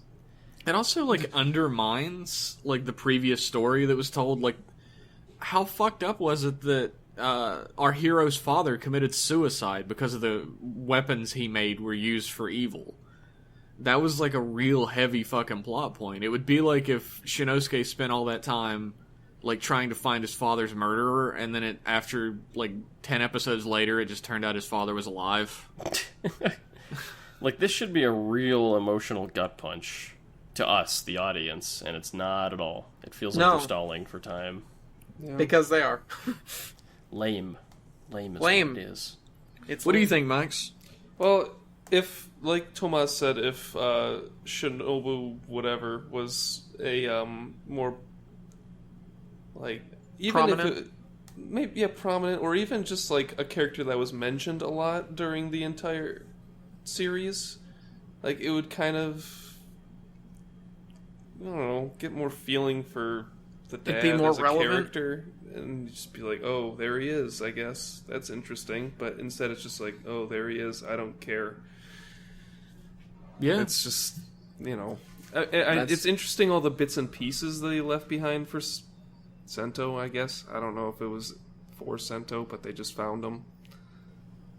Well, but, it's kind of silly because I feel like... well, I was going to make this point. Now I can't remember the name of the character. The one that didn't come back on screen and his daughter was just screaming his name. Oh, Nabeshima? Nabeshima. I feel like Nabeshima was brought up more than Sento's dad. Yeah. Well, I think it would have been cool if they did find out that he was alive super early on, and he was just kind of like, maybe held under the control of Evolt and being forced to make shit, and he's just like leaving little breadcrumbs for Sento to find him. Man, you just gave me like a great idea to spin off of your idea just very slightly. Have him be like a Proto-Man or a Racer X. Yeah. Exactly like you were just saying. Have him drop these little hints and everything. And then when it's like, the whole time Sento's like, that's my dad, I know it is. It has to be him. And then when it was finally revealed that it is him, and he's a villain, that would be fucking like heartbreaking. Because you've been following Sento's need to reconnect with his father for the whole show then. Yeah. And if it was like a Racer X, then the narrator would have to say that it's Sento's dad every episode. Yeah. Unbeknownst to Sento, that's actually his father, Katsuragi Shinobu, underneath that mask. What a twist. But, so yeah, are we done talking about... I guess that's our thoughts.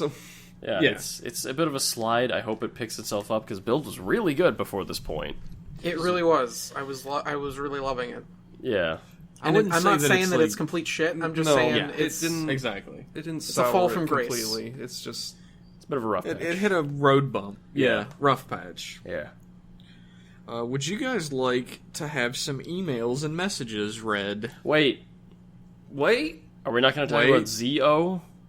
Oh, I mean, we can. We can talk about it. We should talk about Zio. what little we know about Zio or Zio. What little we know about Zio, the new segment on Kamen Rider Build. On Rider Club Radio. It's time to talk about Zio. Hey. Oh no! Is that how we're gonna pronounce it? Zio? Oh my god, I don't know. But We'll now learn. you guys They'll realize tell us. every time we talk about the show, we're gonna have to say it's time to talk about Zio, because I really like that gag. Sure, we'll keep it alive even once we get to the show. Yeah. Even once we start watching it and we realize we don't like it, and then we kill Rider Club Radio forever. It's time to talk about this shit heap. Long after the gag has stopped being funny, I'm gonna be the one who's still saying it. Okay. Look forward to that. I'll It's carry sort of the like torch. how we keep talking to Liam long after we stop enjoying it. Yeah. Aww. So Kamen Rider Zio got revealed. Like, at least the chest and shoulders and head of Kamen Rider Zio The have bust. been revealed. Yeah. Knees and toes. And Zio is a clock. It's a watch. He's a watch. His face is a watch face.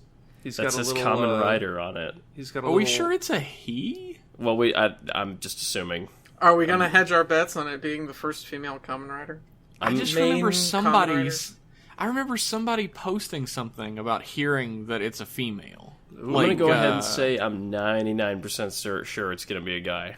Like fucking what's his name? The big guy, the big Toku guy. Everybody knows him. John Toei. Iga Devil. Oh, Posted something about it, but it might have been talking about something else. might What just the be a fuck do I rumor. know? Who knows? But yeah, he is a watch. He's like the metal watches that old men wear.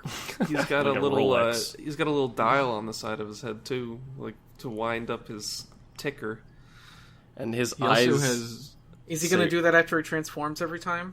Maybe he's got to adjust his little hands so they're the antennas. Oh my god, wouldn't that be great during transformation if he did that once and then his tickers got in the right places for his mask? Oh, that'd be so good. Is he gonna clock up? Io. Yeah, maybe there'll be some cool Zio. time Yeah. Fuck off. I almost did that. I figured someone would. I think it's Zio. It's probably Zio. The thing that like stood out to me is there's like writing on his face that says Kamen above and Rider below. His eyes are Rider. which I think is so Yeah. cool. Really? Yeah. Oh It is my cool. gosh. Raida. Right. And apparently what he is, like, he changes the time on his belt or something, and that gives him a rider form. I don't know if he is the rider or if he has a form based on the rider. That's like the big rumor, right? Is that it's like a decade situation for the previous Which rider is probably series. the worst thing to hear right after build. It's like, the next one's going to be like decade. What? Whoa, awesome! Hopefully, it has a story, but Decade has no story. for real, it doesn't.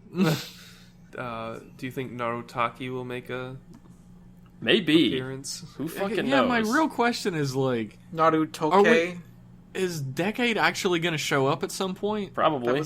That was a joke for anyone that knows the Japanese word for clock. Oh, No. there you go. Very good. Here's a joke for Americans: Narutik-e. Ayo. I found that funny because I speak English. Oh well, I don't. I feel like the moment he heard that they were making like another sort of retrospective rider series, the actor that played Decade, I don't remember his name right now, I'm sorry, probably went to Toei's... Masahiro something. Sakurai. No, it's something... Sakurai. I don't know, but he's probably at their office right now trying to bang the door down, being like, I want to be in it. Where's my picture? we know literally nothing beyond this. Yeah.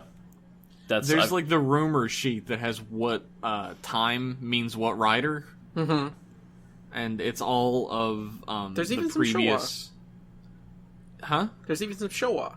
Yeah, it's mostly just like post-decade Heisei, with like some Showa shit and some pre-decade Heisei mixed in. I hope that he can use the decade form and then just use that decade form to use another form. It's all forms all the way down. Daisy chain forms together. How deep can he go?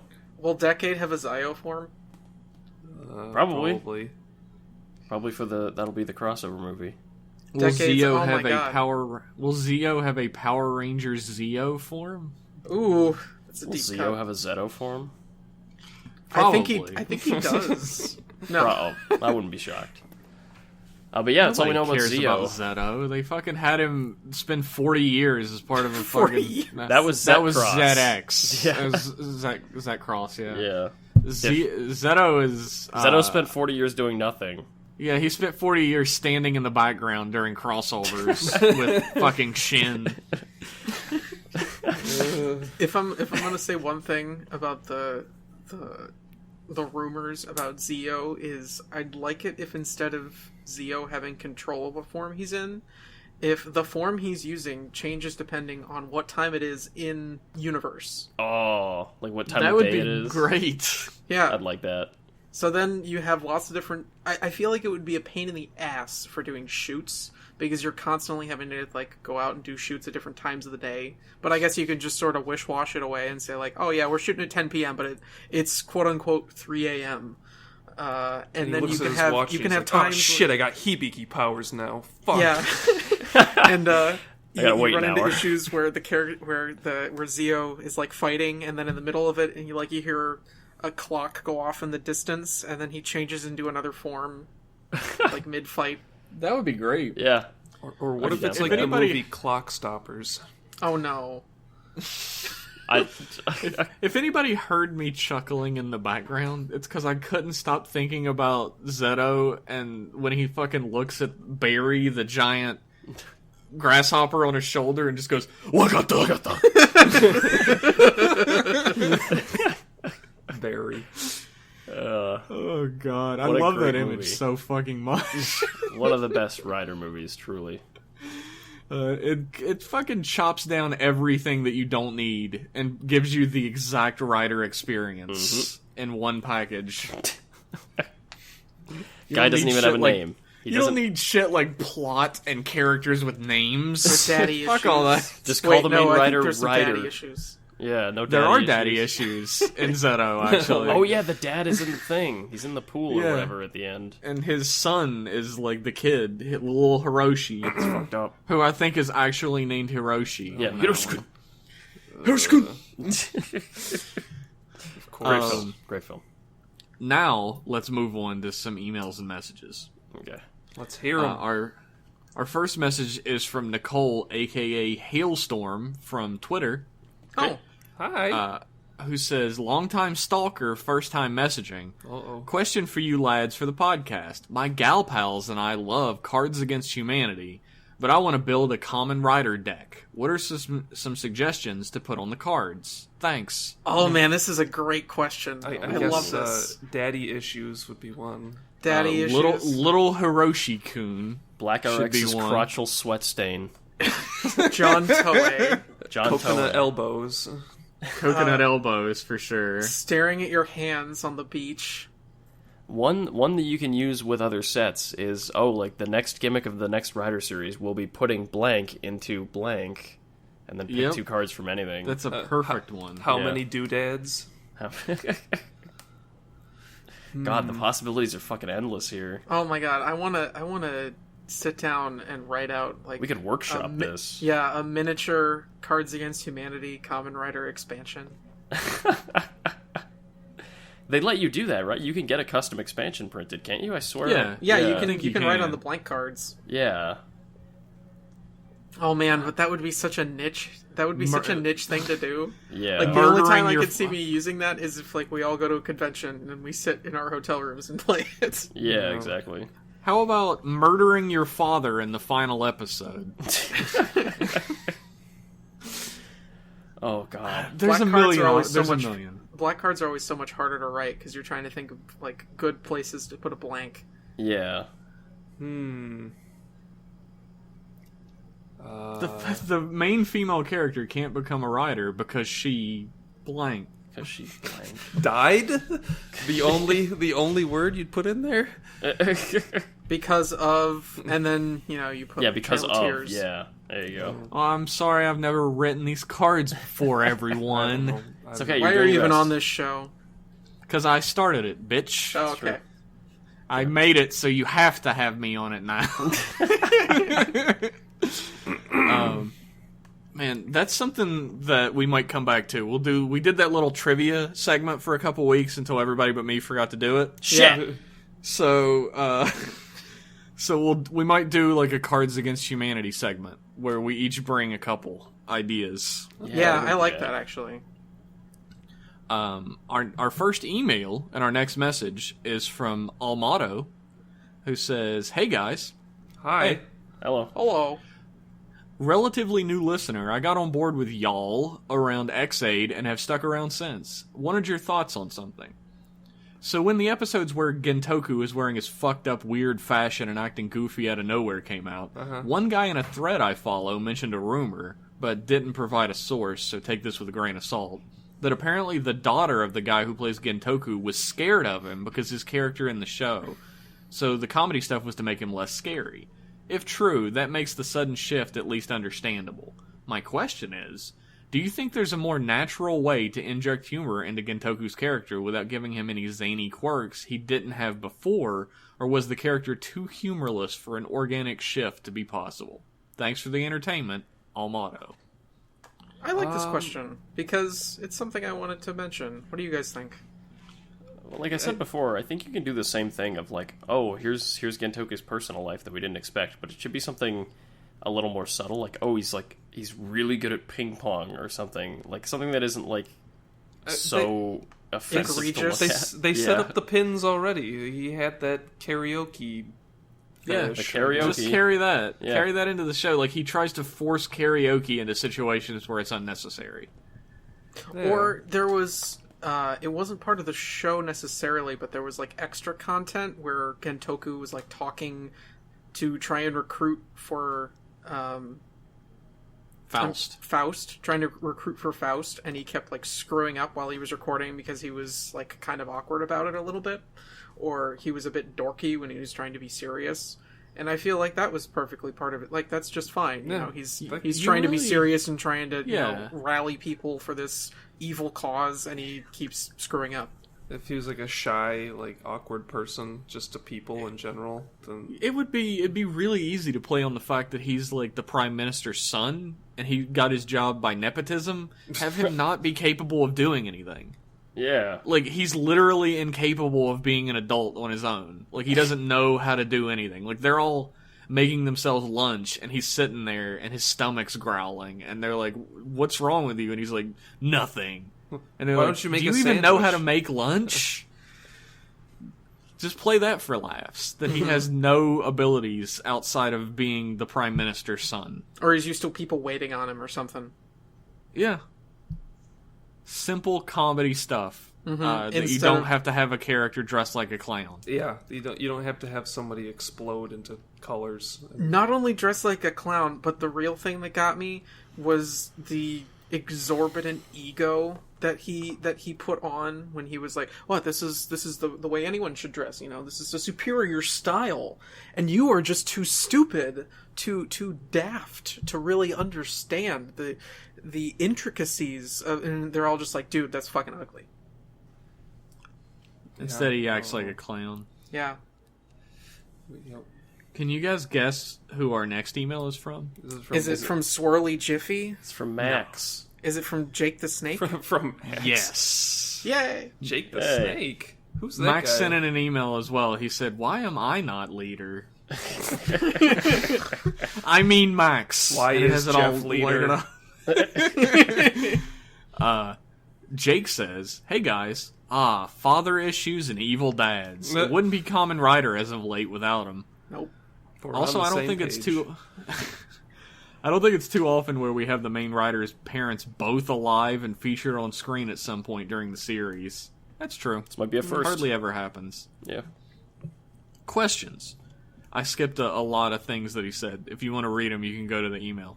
Okay. Listeners cannot do that, so I'm. Just our email login is Yeah. Just drop the password right in there. Questions. 1. Did Liam buy the CSM V buckle? It's coming out. gonna. It's coming out in December, I believe. So Pre-order now. I probably will. If is it a pre-order? I'm pretty sure it's a pre-order. Oh boy, It's do probably it, a man. pre-order. Good luck with that shit. Yeah. I haven't How checked. deep's your savings account? I've been very busy this last month. I hope it's not a pre-order and I can buy it later Question I'm 2. sure you can get it on eBay later. I don't for know. twice the price. Yeah. Yeah, maybe. for like $700 instead of how much it actually costs. With $300 shipping. Question 2. What do you, actually, real quick, I wanted to point out, I was looking at like a little Bugs Bunny statue thing, and it was like $5. And I was like, shit, this thing's porcelain. Why is it $5? And I looked at shipping, and it was $173 shipping. Yeah, my they always God. do that. That's how they get you. Question 2. What are your favorite transformation rigs or setups in Build, i.e. the Splash Driver's big beaker, the Magma's cauldron, Evolt's gears into the black hole warp, etc.? I really like Genius's big. Like it makes a little platform under him and sticks all the bottles into him. It is really cool. Yeah. I like that. That's pretty I would. neat. I'd say my favorite is the Hazard Triggers fucking like smelting plates that like smash together. The waffle Yeah. iron. Yeah. The big waffle iron. I'd say the base is pretty cool. I really liked the how it was like the little model sheets. You like the 3D Windows Magic Maze. Windows fucking screensaver thing? Yeah, the 3D pipe screensaver. I love that one too. Uh-huh. I really do. Yeah, and I think, interestingly enough, we're all going to have different answers this time. do you like Yours, yours, Jeff? Magma's cauldron that pours out the giant statue of the dragons. Yeah, that's I pretty honestly fucking like all Dope of as them. fuck. It is neat. In like the most recent episode, it did show like kind of a wide shot of the transformation, and it was just pouring magma. That magma everywhere. goes far. Yeah, Yeah, it that's really does. It dangerous. filled up the fucking room. If I had to pick a favorite, actually, it would probably be the soda can, the sparkling. I like the it's kind of the same as the build one where it puts the little frame around you, but it's like a cylinder. I like that. I think it's cool looking. I also My like. favorite's the magma cauldron. I also like Crocodile for Rogue. Yeah, Like how it cracks the beaker Oh, yeah. open. it doesn't That like is cool. yeah, it like smashes it instead of just filling it up normally. That's cool. Mhm.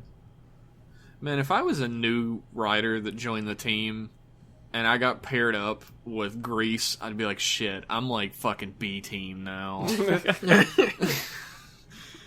Because that's what happened, like, that's what happened to Banjo for the longest time until another writer came in, and then he moved up to A team with Sento. Banjo got bumped up. Now fucking Grease and Rogue just hang out on the B team. Just clashing it up. Question 3. With the scenes where Utsumi's charging up the pirate platform, the bow, while having a morals argument with Katsuragi, then taking a cheap shot at him, and Sento outright preventing Evolt from using his Evol trigger, do you think this could be the standard for Rider series fights from now on?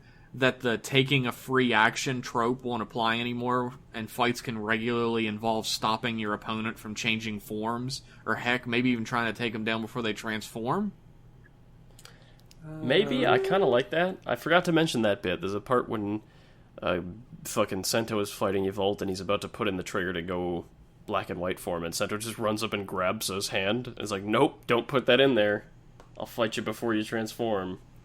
I think that'll be like a random thing that happens every now and then. Yeah. Maybe. Yeah. I don't see it becoming a standard. Yeah. It would be boring if it became a standard. I like the variety, just like how it happened once in Gaim. Where someone got shot in the back before they transformed. Oh, yeah. What if there was an out-of-suit fight where they're both just trying to prevent each other from sticking doodads into their belt? Oh, man. Dude, that reminds me of Fucking this fight. Equilibrium.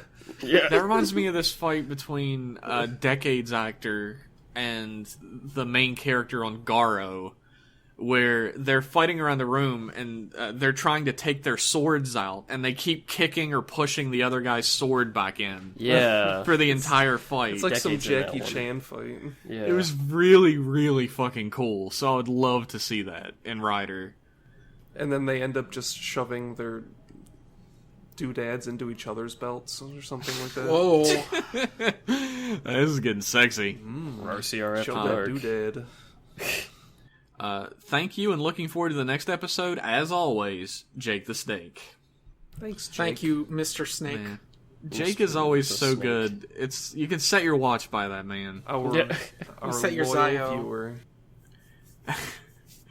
Our next email is from Don Piantis, Welcome back. Hello, Our regular, Mr. another regular. another regular. Yeah, Rotund I feel like Hawaiian Pianta.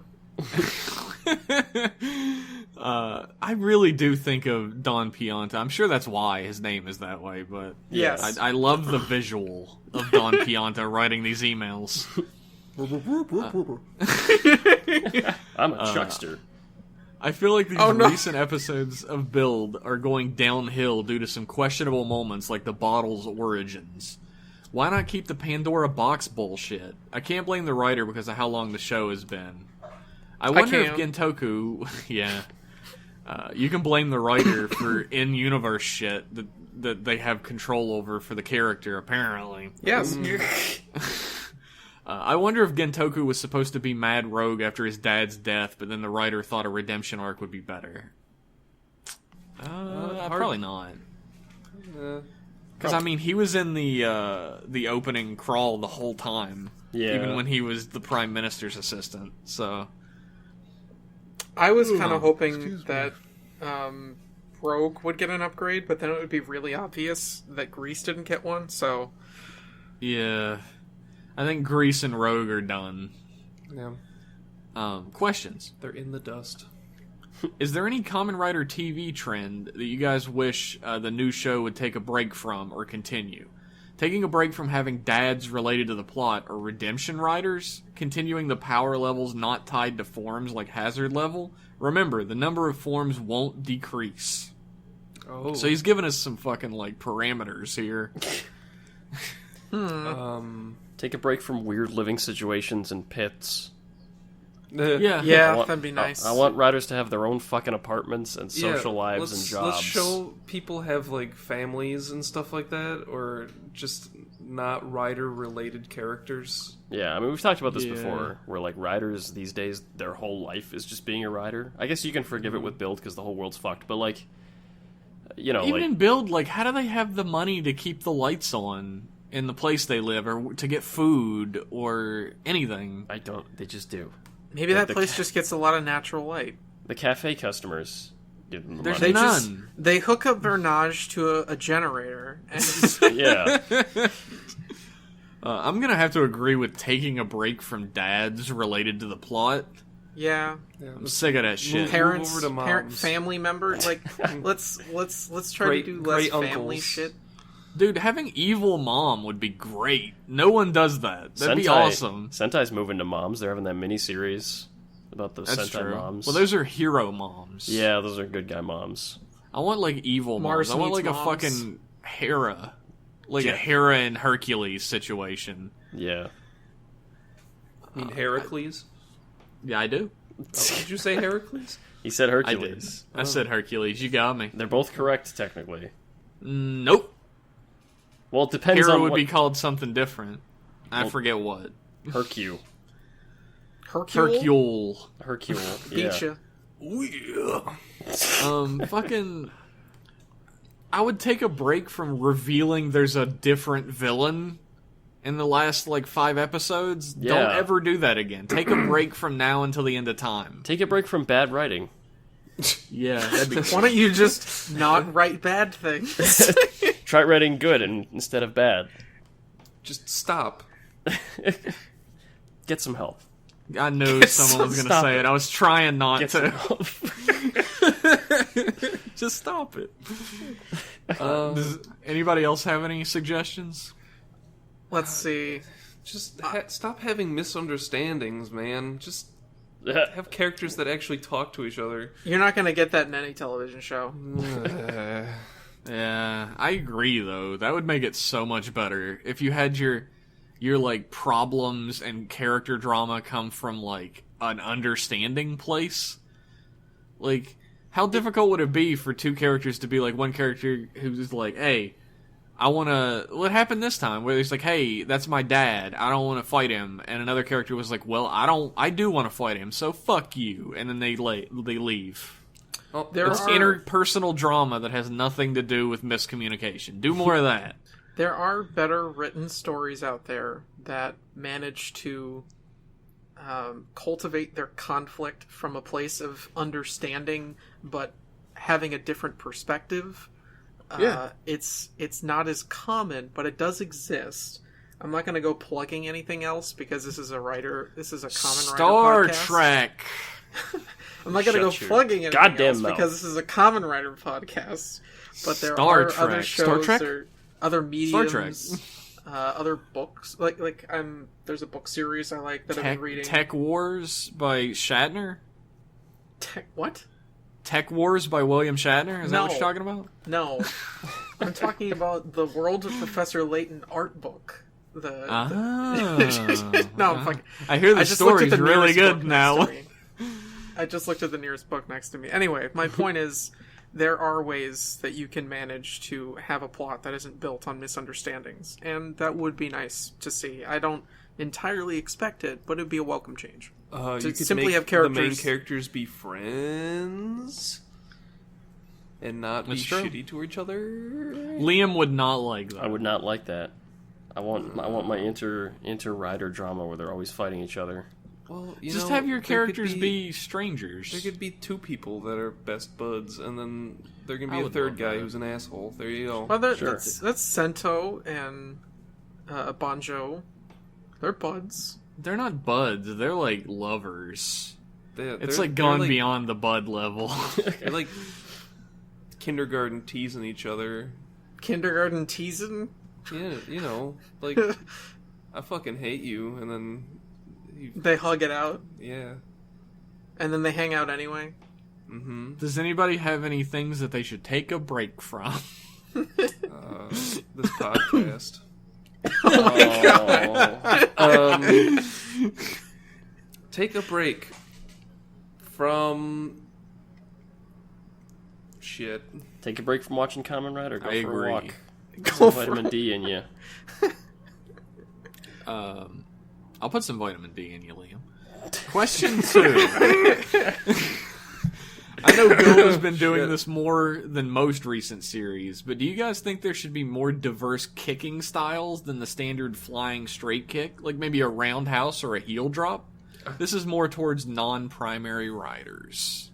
I really miss Kabuto's roundhouse, so yes, I agree. I really do like a heel drop. Like, I forget who. Like, Gills. He, did that leaping, he pulled his leg up and then dropped it. And he kicked his foot spike right into you. Yeah, he stabbed his foot spike. O's had, a different kick for every goddamn form. Which is great. Grease has, he fights like a wrestler. Yeah, he's got a cool style. Yeah. With his two drills. Yeah, I think he's talking about, kicking style. Specifically rider kicks, your finisher kick. Specifically kicks, I mean, I could take it or leave it. I like the standard kick. I like seeing it. Dude. But it is nice to have variety. You know the kick... Oh, shit, we said the exact same thing. Do you know what kick? Do you know that kick that Chun-Li does, where she, stands on her hands and, kicks outward like that? The spinning bird kick? Well, before she starts spinning. It's just, the regular version of that. I think that would make a fucking great finisher kick. Just, a really acrobatic sort of, you drop down to your hands and slam your foot into them. You know what kick I really miss? The Sanji thing, where he's up on his hands? Sure. On his hands and does a spin. Party table, I think that's what his move is called. Fuck it. I don't know. The party table. I miss Kaisa's kick, where he sticks his foot into your stomach and then is like, yeah, hold that there for a second while I enter the code. And my foot's resting my foot on your stomach, and it's done. Now you're dead. Hold my foot while I call my mom. Yeah. Is that the episode title? Speaking of Street Fighter, I would love a flash kick. Oh, yeah. Yeah. For a finale. That would be fucking amazing. Yeah, there's so many kicks you can draw from. The world of martial arts. Mm-hmm. There are as Yeah, many like ways to anymore? kick as there are ways to say hello. X-Aid's one rider kick that he had was 20,000 rider kicks in one. That's true. But, there's,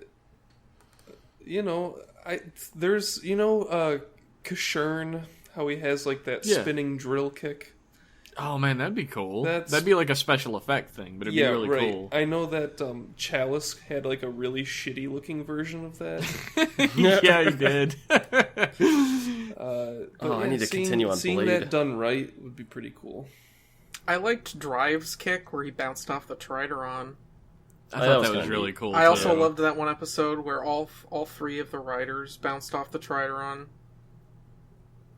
I don't remember that, but I'm sure I it was do incredible. remember that. But it was let's one of the move last on to the next episodes. question. Anyway, Question 3. What do you guys think of the recent Smash Brothers trailer? I can't believe Ridley actually got in. Following up, what characters do you guys main? For me, I play DK and Bowser. Hey! another DK main to hug Max. Fucker. Fucking DK. Yeah, DK and Ike. I like both of those guys. Max has got that burning DK. Max is a furious DK. I remember playing... Max and we played the 3DS version a couple times together. And I didn't think it was possible to play DK as well as Max plays DK. It was shocking. He is insanely good as DK. I always thought it was he's pretty damn good as everybody. I'm a little scared of Jeff Superman. Soups. I made a fucking a me fighter that was the fist fighter, and I made Superman. I had that attack where you slam your head straight down, and it was a pretty cheap character, I think, but I won a lot. I had a lot of fun playing the Mii fighters. I had Layton good. and I had Jackie really Chan. Jackie Chan, yeah. Fox Mulder with his big lips. I had Charles Barkley and David Bowie. Those are my two favorites. I had JC Denton and Ezio were the two that I used a lot. I had Superman and I had somebody else. I wish I remembered. Shit, who was it? But I mostly play as Luigi, and I switch around so fucking You much. played as Mega Man a lot. I did play as Mega Man, so I'd say probably Mega Man and Luigi. Jeff, I got a fucking story to tell you about Luigi. First Oh thing. yeah.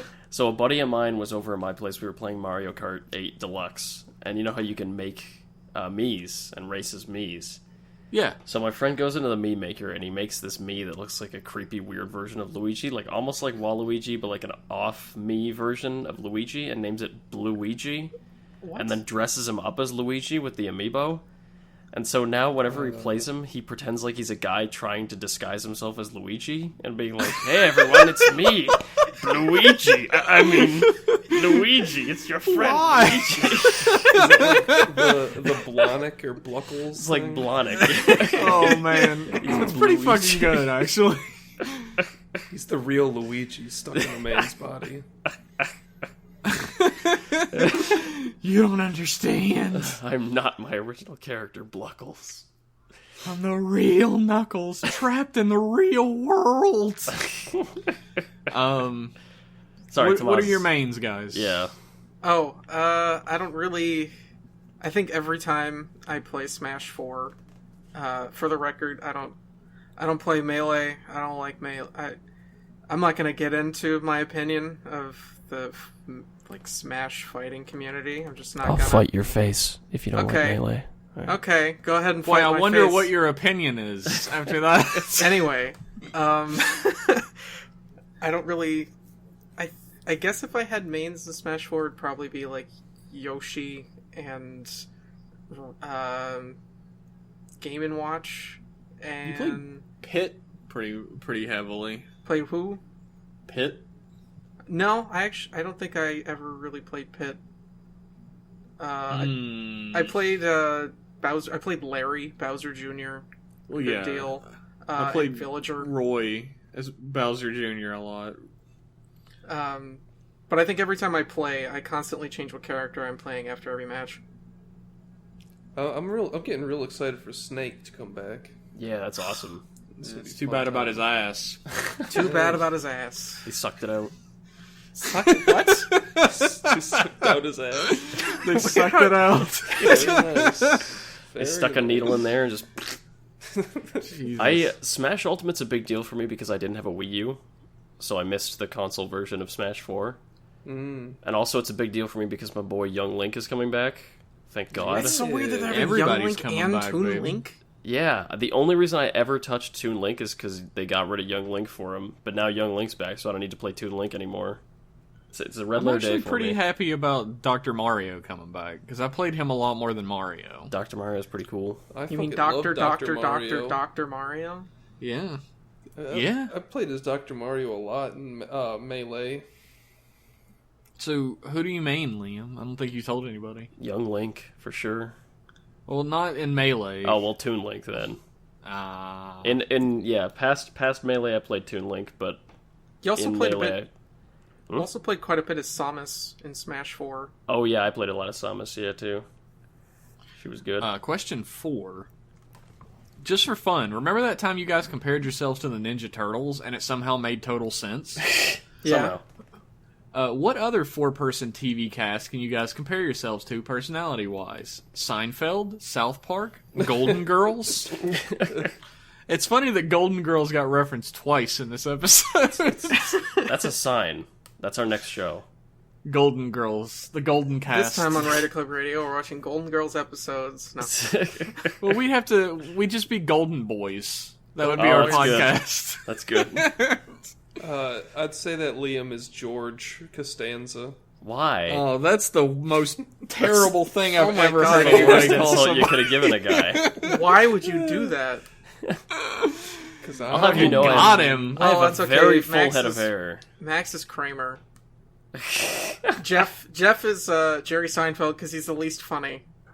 Oh, it's my show, motherfucker, so I have to be on it. And I'm Elaine because people called me Mama's boy. Told Mama's boy. I think you're Elaine because you're a bitch. Actually- nah, I'm kidding. No, Elaine's, you're- Elane's not a bitch. You're more of a I'm Newman, Elaine because I can't actually. dance. Oh, shit. What did you Hello, say? Tomas. I said you're more of a Newman. Oh no! God. That's terrible. Oh. It's because he's He's Kramer's best friend. That's why. Oh, that's It's definitely not because he's a piece of shit. No, yeah, No. you saved it really good there. nice save. I respect that decision now. Thank I you will- for I that. will be a Well, what piece of else? shit. What are there any other 4-man groups? The Beatles, I guess. Blade. Blade, Kamen Rider Blade. Oh man, I don't want to be the fucking spider bitch. I wanna be Spider Garen. anus. Oh wanna yeah, be you would be Garen? Garen. It's on the I base don't asshole. think you would be Garen. I think I would be Garen because I'm easily tricked. How big are your nostrils, though? How big can you make your nostrils go? I have a pretty big nose, Okay. so All right. I don't like the Blade comparison because someone has to be Lay Angle, and I don't want any of us to be Lay Angle. I can agree with that. I don't know That's who a harsher Liangle- fate. I don't know than who anything. Liangle even is yet. I haven't gotten to that far. Yeah. Oh Have you met Mutski yet? The kid? Is he the one that drinks milk? no, No, okay, no. Then I I haven't. like that. That's a character. Is The he guy one who who The guy that milk? drinks milk. Is that his defining character trait? yes, He opens his fridge at one point, and his fridge is nothing but bottles of milk. So yes, like literally wall to wall. I don't think it's fair to say he the poop? Golden Girls since they're also the Ninja Turtles. There was Are like the a Ninja Turtles dissertation. just the male. There was version like a of the Golden dissertation. Yeah, pretty much. There was like a dissertation about this that like cracked it, I think, where it was like B. Arthur's character is Leonardo and the Blanche is Michelangelo Yeah. and Max the yep, of course. actually I don't know. I think Blanche might have been Donatello because she's like makes all those sex moves. It's like she does machines but for real. She's a doing machine. I know that doing Raphael was the oldest lady because she's an asshole, and Michelangelo was Rose, the dumb one. Makes sense. Aw. How about Three's Company, but one person is Mr. Roper? I call Mr. Roper. I don't know Three's Company. How many people are in Cheers? Like More than 30. 4. Oh. Yeah. Well, then how about Frasier? I don't know, Frasier. I don't be even like Frasier. I like Frasier. Can I be I'm John the Witherspoon? only Well, person you're I from know Seattle, that doesn't like. so it's like hard coded into your DNA that you like Frasier. I don't like General Hospital. You don't Wait, have a no, choice. I'm not- that's That not in what I'm thinking. Seattle. General That's what I'm Hospital's thinking. in fucking New York. No, I'm thinking of whatever stupid fucking medicine show is in Seattle that was airing for like 9 years. House, Bones, Grey's Anatomy. No. That's all I got. Okay, I that's can't fine. believe they made I can't believe they made a show called Bones and it wasn't about Dr. wasn't about McCoy from Bones. TOS. Damn All I it, got left is my bones. All I got left is my bones. damn it, Kirk! I'm a doctor, not a engineer, Not a bone scientist. not a bone, not a bone man. Our next email. Yeah, just move on. Our next email is from Graham, but not the Graham we know. Oh, Oh. I mean, Oh, well, that's Although fine. now we No- know him. No bad feelings about the actual Graham writing this email. What's your favorite moment / skit from any of the Net movies? And I'm just gonna throw mine out. It was when Kamen Rider 1 was the boss and he had a little tie on. That was my favorite. I liked the Decade Net movie where they tried to go to Toei headquarters to officially get Tackle recognized as a rider, and they went to the office of the guy who decides who's a rider and who's not a rider, and What? it's Tackle there What? in the office. What is? That was a good gag. I That chuckled. actually is a really funny one. The old Decade Net movies are very the like foot race one to determine Oh, who's the God. fastest rider. Oh, was I remember hilarious. that foot I race. love the foot race. That's Yeah. so great. Where Black I just think that walks one the is whole my time. favorite. Black is walking and Kiva's running like a fucking idiot. He does that stupid bat run, whatever. Yeah. I feel like some of the later Kamen Rider movies were just Net movies. They stretched out to 2.5 hours. Or 2 hours. I don't know. Net movies are fun. That's Yeah, true. Net movies tend to be coherent. There's a lot of gold in Net movies Yeah. for sure. Like Forza and Amazon becoming friends. was a beautiful moment. Oh yeah, I liked the bit in the it was one of the GhostNet movies where he gets a drive form, and he's like, "I'm Kamen Rider Ghost, and you're coming along for the ride." And it pans over to it was Onari and Akari, and they're like watching on the side. They're like, "What the fuck is that even supposed to mean?" Like, I don't get it. I don't like anything that ever came out of Ghost. I know. I guess I haven't seen too many of those little net videos, but I have seen like the Super Sentai videos where they're like teaching kids how to use the transformation device. Oh yeah, I've seen all those. Some of those are kind of funny. I like the one from Juoger where they teach you to dance. That's my favorite. There's a Kashi dance. It's catchier than the Let's Q Ranger dance. Yeah, it's not as good as the Q Ranger one where you Don't- just don't hump the fucking- screen. I love humping. I shove love your humping the crotch into the screen. camera. You I love love fisheye. humping.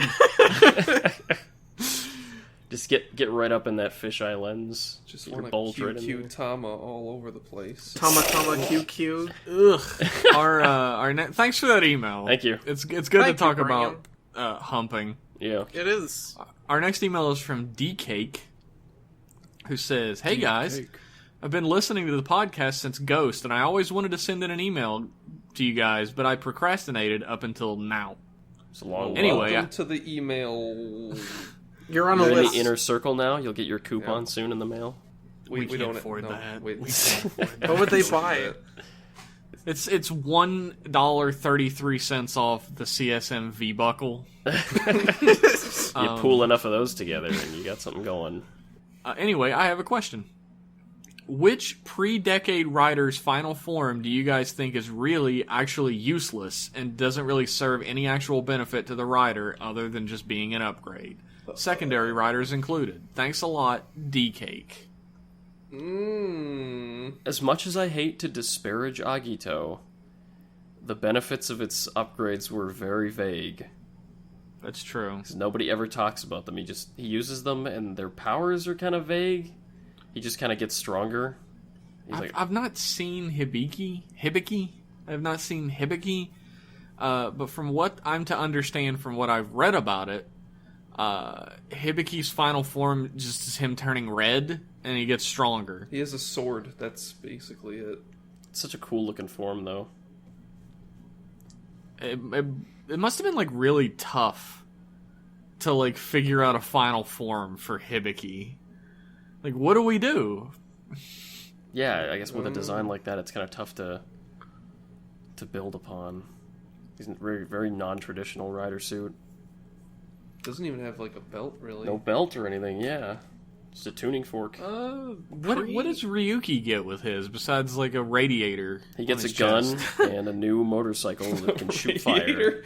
And he gets a, He has he gets he has a fucking car radiator on his chest. That helps him run He's got faster. He's got a heat sink on his face. Yeah. He gets Yeah. a bike that looks ludicrous and shoots fire, and he gets a gun. I guess those are benefits. Not a They're toy benefit. gun. It's just a 9. Just a 9. Just gets a 9mm like a fucking Beretta.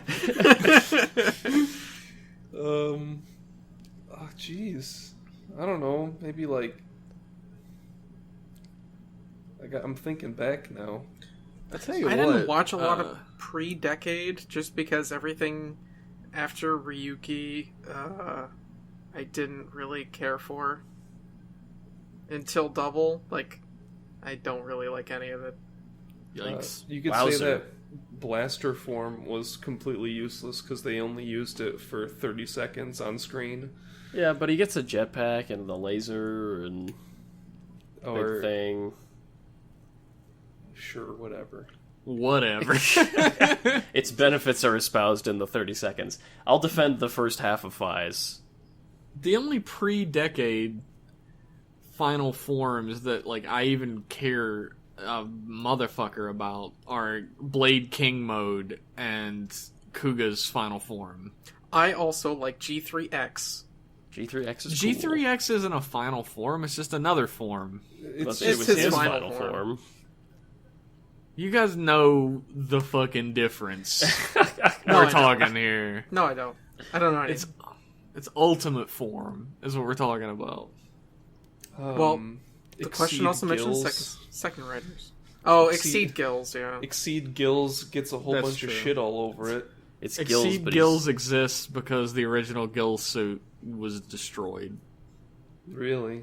No, Well, it doesn't. That's the reason why he shows up as Exceed Gills and everything he ever shows up in Yeah. afterwards. What happened Is to because the the original suit? suit's destroyed. It was in a flood or something, I think, or Yeah. yeah. So it's just it's Too much mildew?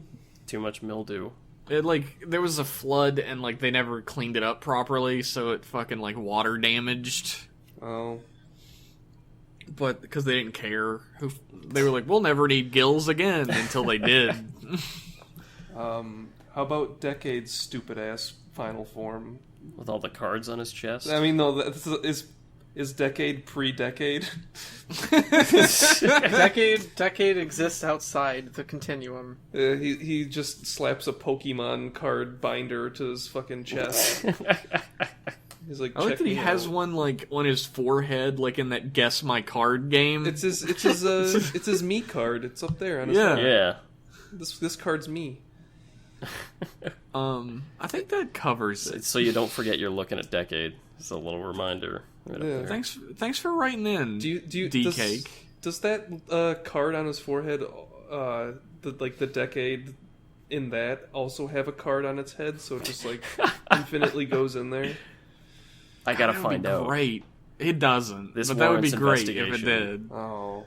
The little details for everything. I want to thank D-Cake for writing in. First email. First time. Yes. Yeah, Yes, thank write you. in again next time.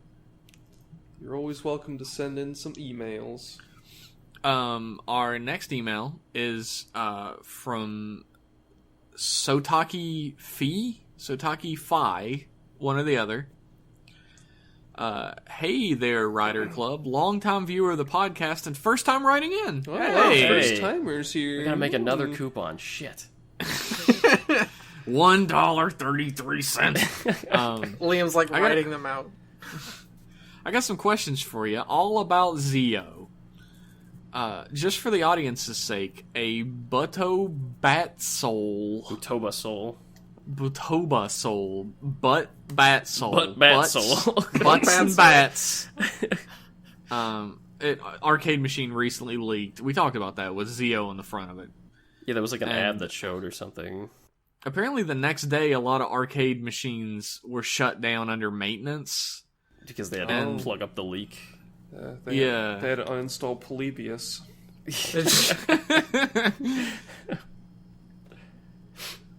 I think we talked about our opinions on the look and the fact that it says Rider and his eyes and the Yeah. gem says Kamen. That's really cool. It's such a cool idea. With the time motif double confirmed, do you want this to be Decade 2 / Decade but improved on and actually have a story, or take the Gokaiger route and stay in its own world without any world traveling with occasional Oh. cameos? If it was like the Gokaiger if there was guests, that would be fucking awesome. I'd be all in on that. Well, that's actually what Decade was originally supposed to be like. Like, he goes and teams up with the original actors and everything, but... If They Zio couldn't get goes people into back. another world and tells a writer how much of a piece of shit he is, I don't know. Checking out. I think it's as much as I would love to get the Gokaiger style thing, I don't think they'd be able to get all the main riders back. Maybe if they get one.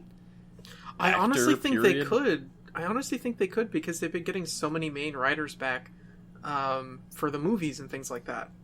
Like, the only ones they haven't gotten back were Shotaro and Philip recently, and they started doing stuff again. Even Philip started coming back for a photo shoot. Like, they were on the cover of a magazine. If they're there willing was to make an the- appearance, I guess. Yeah. There was the manga that they released. Yeah, if they plop down enough money, everybody will come back. But will they plop down the money? This is Toei we're No. talking about. No, they will not. Like, Joe So- Onigiri is out. He's not coming back. That's 100% for sure. Well, they're not going back to pre-double, so... I swear the forum list I saw said all the Heisei yeah, was you're, there. you're right. You're right. 'Cause, Never it's mind. it's a celebration because the last, the Heisei era is coming to an end. This is the last Heisei rider, so I think it's all Heisei that's going to be here. So we can count out Joe. Well, no, they mentioned Rider 1 and Rider and V3, I think. Oh, yeah? And I forget what the sheet showed for the 24 hours, the 24 writers. Yeah. But there were a couple Showa writers, like one in V3 and Black. And I don't think... Black RX. Was it Black and Black RX? It was Black and Black RX. Okay. Shit. Why is Black RX's henshin sequence so complicated? I don't know, man. They had to up the tempo from Black. Black's transformation is one of the coolest transformations Beautiful. ever. Them leather gloves just stretching. Yeah. You can Did hear you I guys that. ever fucking love it. Yeah. Did you guys ever see that thing I retweeted like a long time ago, where there was a guy out in public doing the Black henshin sequence like to music, and he was redoing like a part from one of the episodes where he was talking to some Marika? What was her name? The girl? Yeah. I don't remember. I don't know why I asked. And then he does Black's henshin poses and transformation sequence, and like he uses his hands to be the lights on the belt, and so he like does the henshin pose, and like he has a hand like spinning around like on his waist to simulate the lights. And it was super I didn't cool. see that. That's cool though.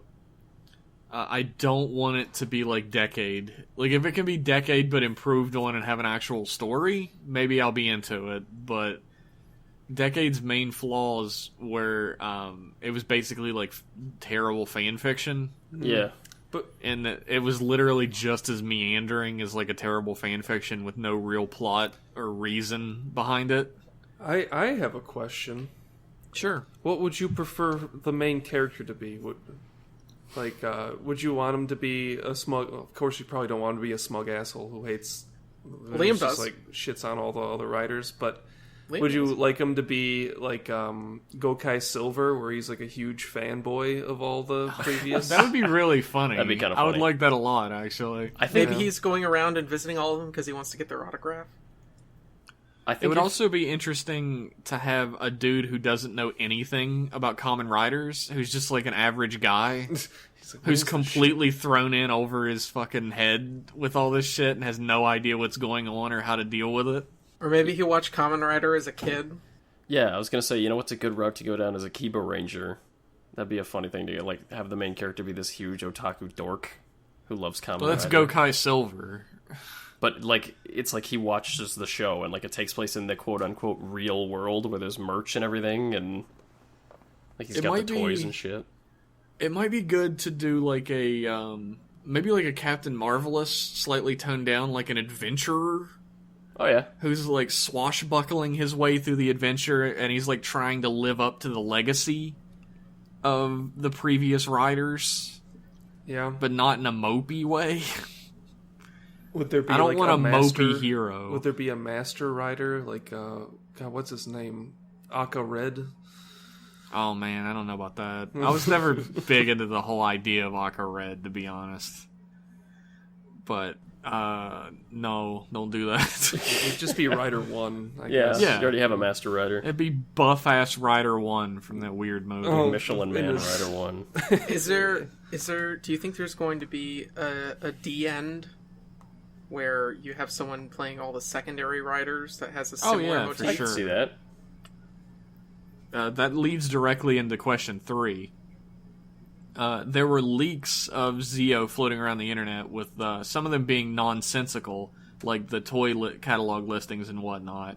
My personal favorite is the one that revealed the secondary rider as being named Divide, and the Bloodstalk style rivals to be called Hyde Solar and Bike Lord. Bike Lord. Bike Lord. Bike Lord is awesome. I'd watch the show that was about Bike Lord. If there was just a show called Bike Lord, it sounds like an 80s fucking... Yeah, it It's a does. Knight Rider, It's a yeah. Knight Rider It's like ripoff. Knight Rider with a new Netflix motorcycle. Original. And others that had production details, also probably fake, with the 3 repeated details among them being the characters of Kamen Rider on his face, having 3 movies, and that it will be shorter than normal, at best 35 to 40 episodes. The same leak had tons of other details saying they were talking about a possible girl rider. That's probably what I was talking about earlier. Yeah. Ignoring the fact that John Toei will never allow girls in his treehouse with Jimmy Plex and Tim Bandai, would a girl rider be good? Personally, I'm down for it as long as they can do the role good. I'm fine with Thanks a for girl listening to rider. my long email. I'm sorry about that, but hopefully within the following week we will get scans of the toy catalogs and see more of Zio and what it has to offer us.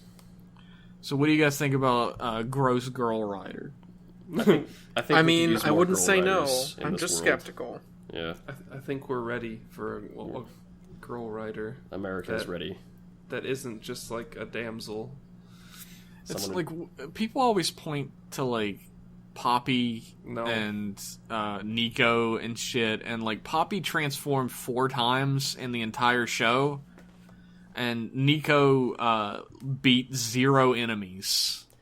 Yeah, girl rider's fine as long as she's not shitty like all the girl she riders just- they put in. She Just just treat her KS'd like the- everybody. Kill Like steal. treat her like a character that's not a fucking like damsel in distress. Is that so difficult?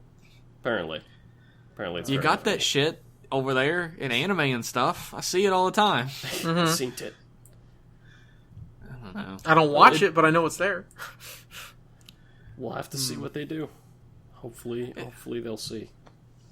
It does, the reason why I make so many jokes about girl riders and Toei refusing them and shit is, 1, it's true, and 2, it does kind of piss me off a little bit. Like, either don't have them at all, or have them like be like anywhere near as capable as the other characters that transform.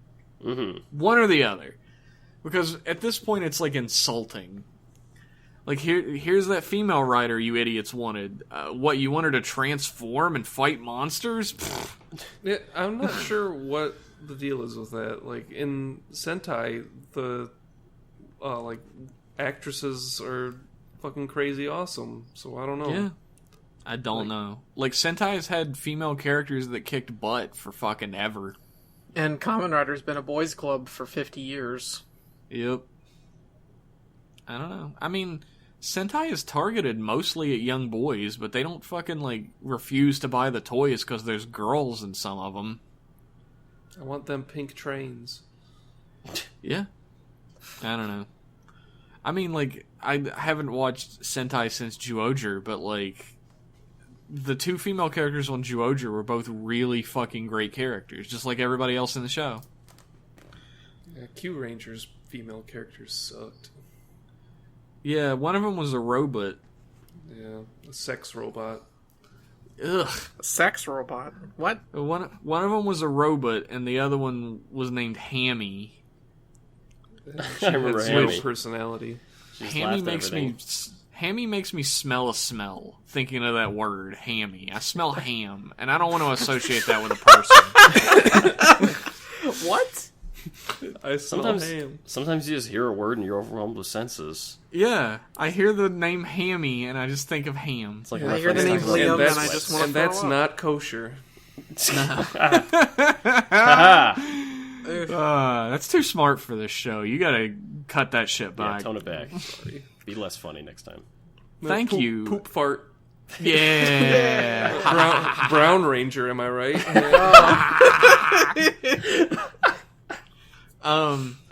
Thanks for writing in, Sotaku Fee Fi Fo Fum. I appreciate your email. That's the first time you wrote in. I appreciate it. Thank you. Thanks for the message. Right in again. Our next email is from Ferris Maelstrom. 100% a real name. Okay. Yo, Build's been pretty interesting. I think Daddy Build fighting newer forms with base forms is yet another instance of nonsensical power levels, and the gold and silver bottles are too blatant of a movie tie-in, but otherwise I'm still liking it. Is that a movie tie-in? I'm pretty sure I saw like a screen of like a rabbit dragon. Yeah, it's from the Form. gold rabbit silver Oh. dragon. Stupid. That's in a movie. I think it's like yeah. He asks again, or they ask again, what our opinions of Zio are, but we've already gave him twice. Sorry. Further questions. If you could have a live-action Toku adaptation of any anime, which would you pick? Oh, man. Shaman King. Ouch. You think that would work? I don't care if it would work or not. I want him to try it. Damn. I'm a strong defender of Shaman King. This is tough. Man. This is tough. Something that hasn't been done. They already did live-action Naruto. They did a stage show of Naruto. They Yeah. did the live-action Death Note, and that was garbage. I know Max loves Naruto. Well, They did a except Death Kabuki Note show wouldn't be of One Toku, Piece. anyway. The Big O. Oof. The big O. They made that. It was called Batman Returns. Ayo. Outlaw Star would be pretty cool. Yeah. Outlaw Star would be fun. They should make a big-budget Hollywood movie of Dragon Ball Z. They already made G Gundam. It's fucking. We're gonna ignore Pacific the fact Rim. that you're referencing Dragon Ball Revolution. And move on. I like that movie was so bad that the writer came out like a decade later and was like, "Guys, I'm sorry. I blew it." What? Really? I fucked up. I'm Yeah, sorry.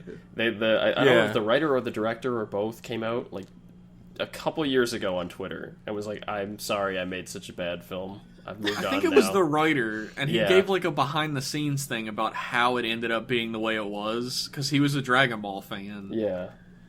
And, like, there was so much executive meddling, Yeah. and that's why it ended up the way it did. That's how it always is. They had to have the focus groups ruin everything. Super Mario: The Great Mission to Rescue Princess Peach. Is that a real thing? Oh, is that the where Luigi's like a fucking bitch and Mario's an asshole? No. You mean Like- every YouTube comedy video about Mario? Sorry. Mario is in love with Princess Peach, and she comes out of his TV, and then he drags Luigi into the TV, and then Luigi wants gold. Oh, maybe that's what I'm thinking. And Luigi's just at the end, kinda- Mario's like, "Hey, Princess Peach, I rescued you. I love you." And she's like, "Well, actually, the dog that's been with you the whole time is my boyfriend transformed. So bye." What? We've all been there. Is this something that exists? Yeah, this is real. It's from the 80s. Why? I don't know. Wasn't there like a Mega Man one too, where a kid gets sucked into the TV?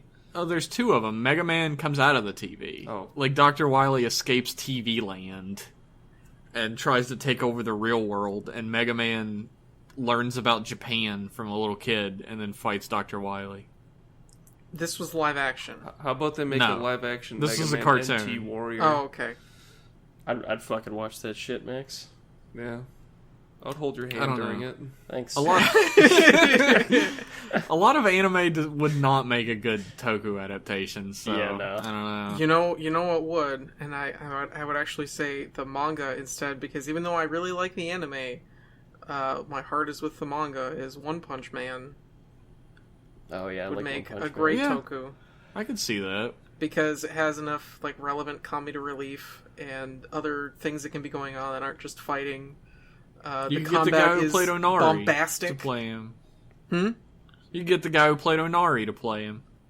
You just killed all my. You know it had happened. I want to go hide in a fallout shelter now.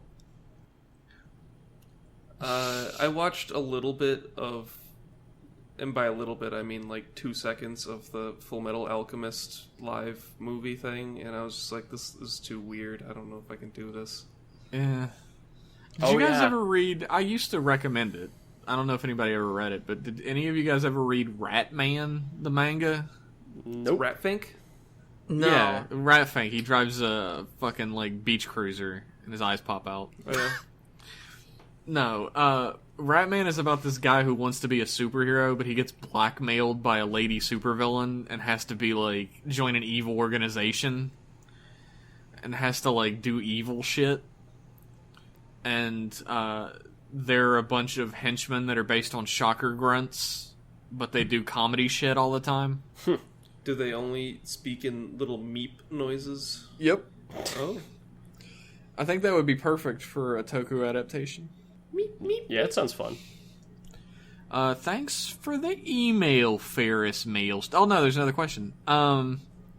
If you could have a CSM version of any Toku gear, including very minor riders or heroes from other shows like Sentai, what would you go for?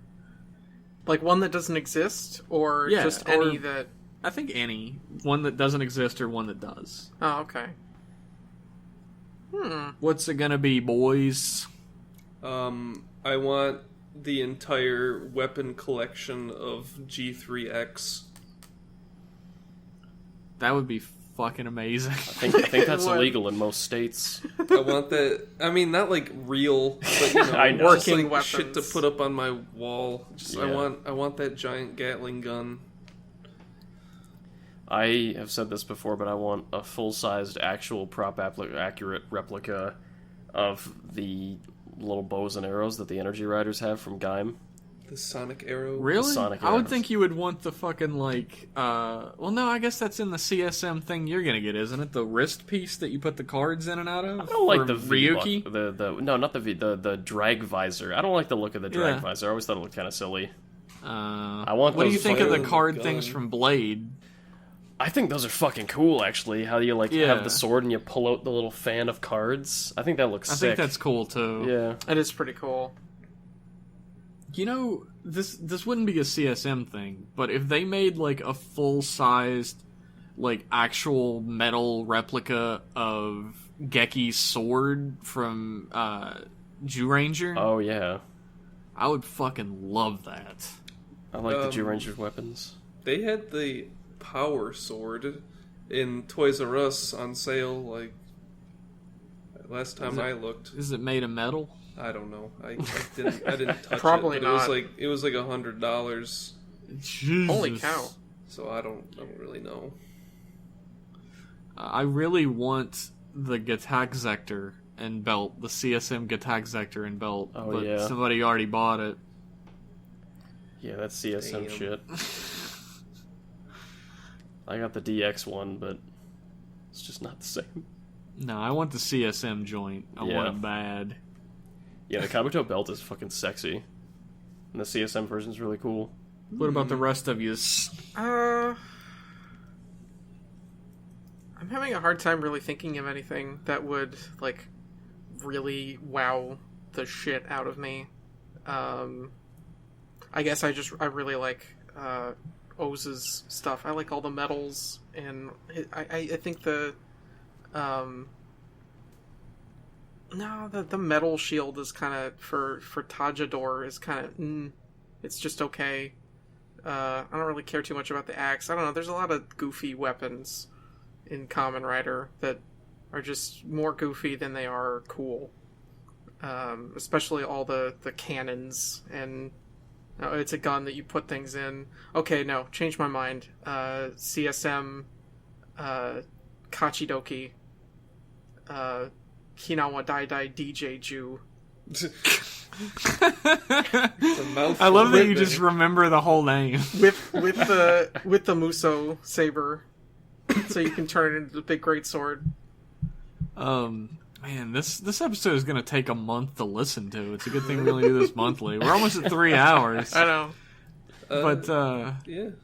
did you already give an answer, Max? I said the G3X stuff. Oh yeah, you were the first, man. I forgot. Give me all that. Our last email of the night is from Luneth,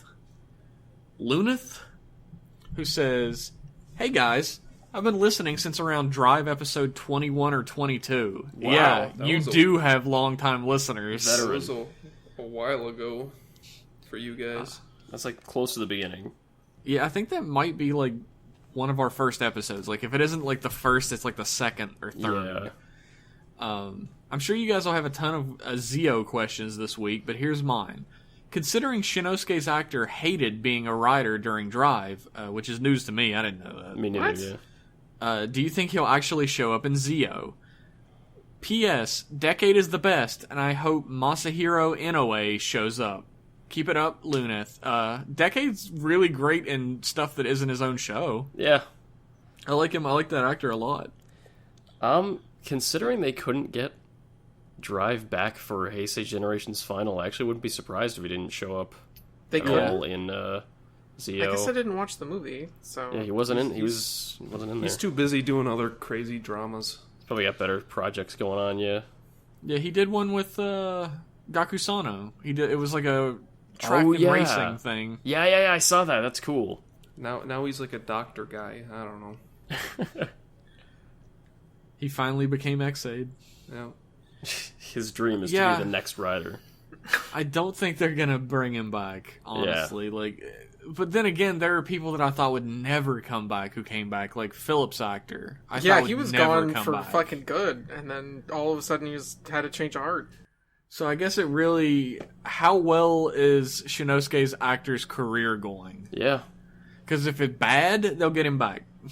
He's a pretty handsome boy, so I don't know. Even He's a very handsome boy. even the porn scandal didn't keep Blade from coming back that one movie. So That's anything's true. possible. Even him getting hit in the face with a tire iron didn't stop him from coming back. We had He bounced back. The villain from Ryuki, whose name I'm blanking on at the moment. Asakura Takashi. Asakura, We had yeah. Asakura come back for a movie, so fucking anything could happen. Fucking Yeah. longer than 10 years later, he came back. Oh, did So, you yeah. did you guys see that picture of like all the of like Shinji now? How handsome! Oh he my is? god! Yeah. Oh, yeah. he's a handsome boy. He Is is. him and Knight back together again in the Well, suits? he's not a handsome boy. He's a handsome man. Yeah. Yes. He's got facial hair now. Yeah. He looks like he could, lead a detective show. He looks like a respectable journalist. Yeah, Knight mostly looks the same. Knight looks exactly Which the is same. not a bad thing. He did not age. Yeah. It was really cool seeing them back together, though. Like, Yeah. I'm not even that big of a Ryuki fanboy or whatever, but it was really great seeing them back together. Is that all we have to say? That's all I got. Yeah. Out of ammo. Well, we've reached the end, folks, and I'd like to thank you for listening to almost 3 hours of four idiots talk about a children's TV show. What a Hold on. smorgasbord of an Three episode. idiots, and Jeff. Rethink your life What? is all I can say to you viewers. Rethink your life, or this is a really long commute you're on, and I'm sorry you have to deal with this every day. This is probably the third commute, and they're finishing it up. Probably. If you would like your emails read on the air by me to these guys, and maybe we'll answer it, maybe we'll forget to, one or the other, you can send that shit in to riderclubradio@gmail.com. Yeah, it And- doesn't even have to be about Kamen Rider stuff. It can be about video games or Anything. Ask us movies about or- our Smash Bros. Mains. We're except desperate. Yeah. Someone already did that, so ask us about something else. Ask us about our custom robo mains. Yeah. If you want to follow us still on, wanna play if you want to follow us on Twitter and see some tweets, you can find us at Rider Club Radio, and you can see all no the best. caps, no spaces. No That's numbers. where we at. Where And we if you at? want to buy some of Jeff's snappy looking shirts, you can get those on his T-Public, right? TeePublic His site, TeePublic. but I almost said you'll have to- Redbubble, but it's on TeePublic. You'll have to probably find that on my Twitter, which is actually an append tweet on top of the Rider Club thing. All of our names are. You can find it follow on the each of Rider us Club individually. Twitter. The Rider Club Twitter is a beautiful nexus. It's where the you will hub find everything else. Yeah. where And all if- information lies. And if you have a change of heart, Jeff has another podcast where he doesn't talk about a shitty kids TV show. He talks about a shitty adults show. Yes. Liam, you are the only person that doesn't like Star Trek Nope. on this podcast. Don't On this you guys? podcast, I know you're some of you the only listening person that don't doesn't like Star it. Trek. No. Max is with Liam me. actually loves Star Trek. He's just been don't pretending love really Star hard. Trek. Like he knows everything about it. No, I don't. What Yeah. do you like, Liam? I love poetry and a No, you good glass don't. of That's scotch. bullshit. No, you bullshit. You never read poetry in your fucking life. I At least did. not You on wouldn't know, purpose. you wouldn't know poetry if it was right in front of your face. I read a nice poem about Nantucket once. If you want to listen to my other podcast, it's called M Class Podcast, and you can find it on the internet. Get that cross promotion in. Sure. Do you ever Fuck, cross promote Rider Club Radio? Maybe our fucking 4 listeners will go join my 4 listeners on the other podcast. And if you want to join, if you want to listen to Jeff and mine, and I's podcast, Hooked on the Brothers, it doesn't exist. Oh, we'll have to give that another try. You guys got to start. Point. I'll listen to Hooked on the Brothers. I like Mario. We need to fucking pick a different episode this time and try it. I don't know. We'll figure out. I can't believe we missed the "fuck you, Luigi." Fuck you, Luigi. Anyway, thanks for tuning in to this podcast, and we'll be back in 1 month with more Kamen Rider goodness. Good night. Thanks for tuning in. Bye bye, guys. Bye. I love you. See you.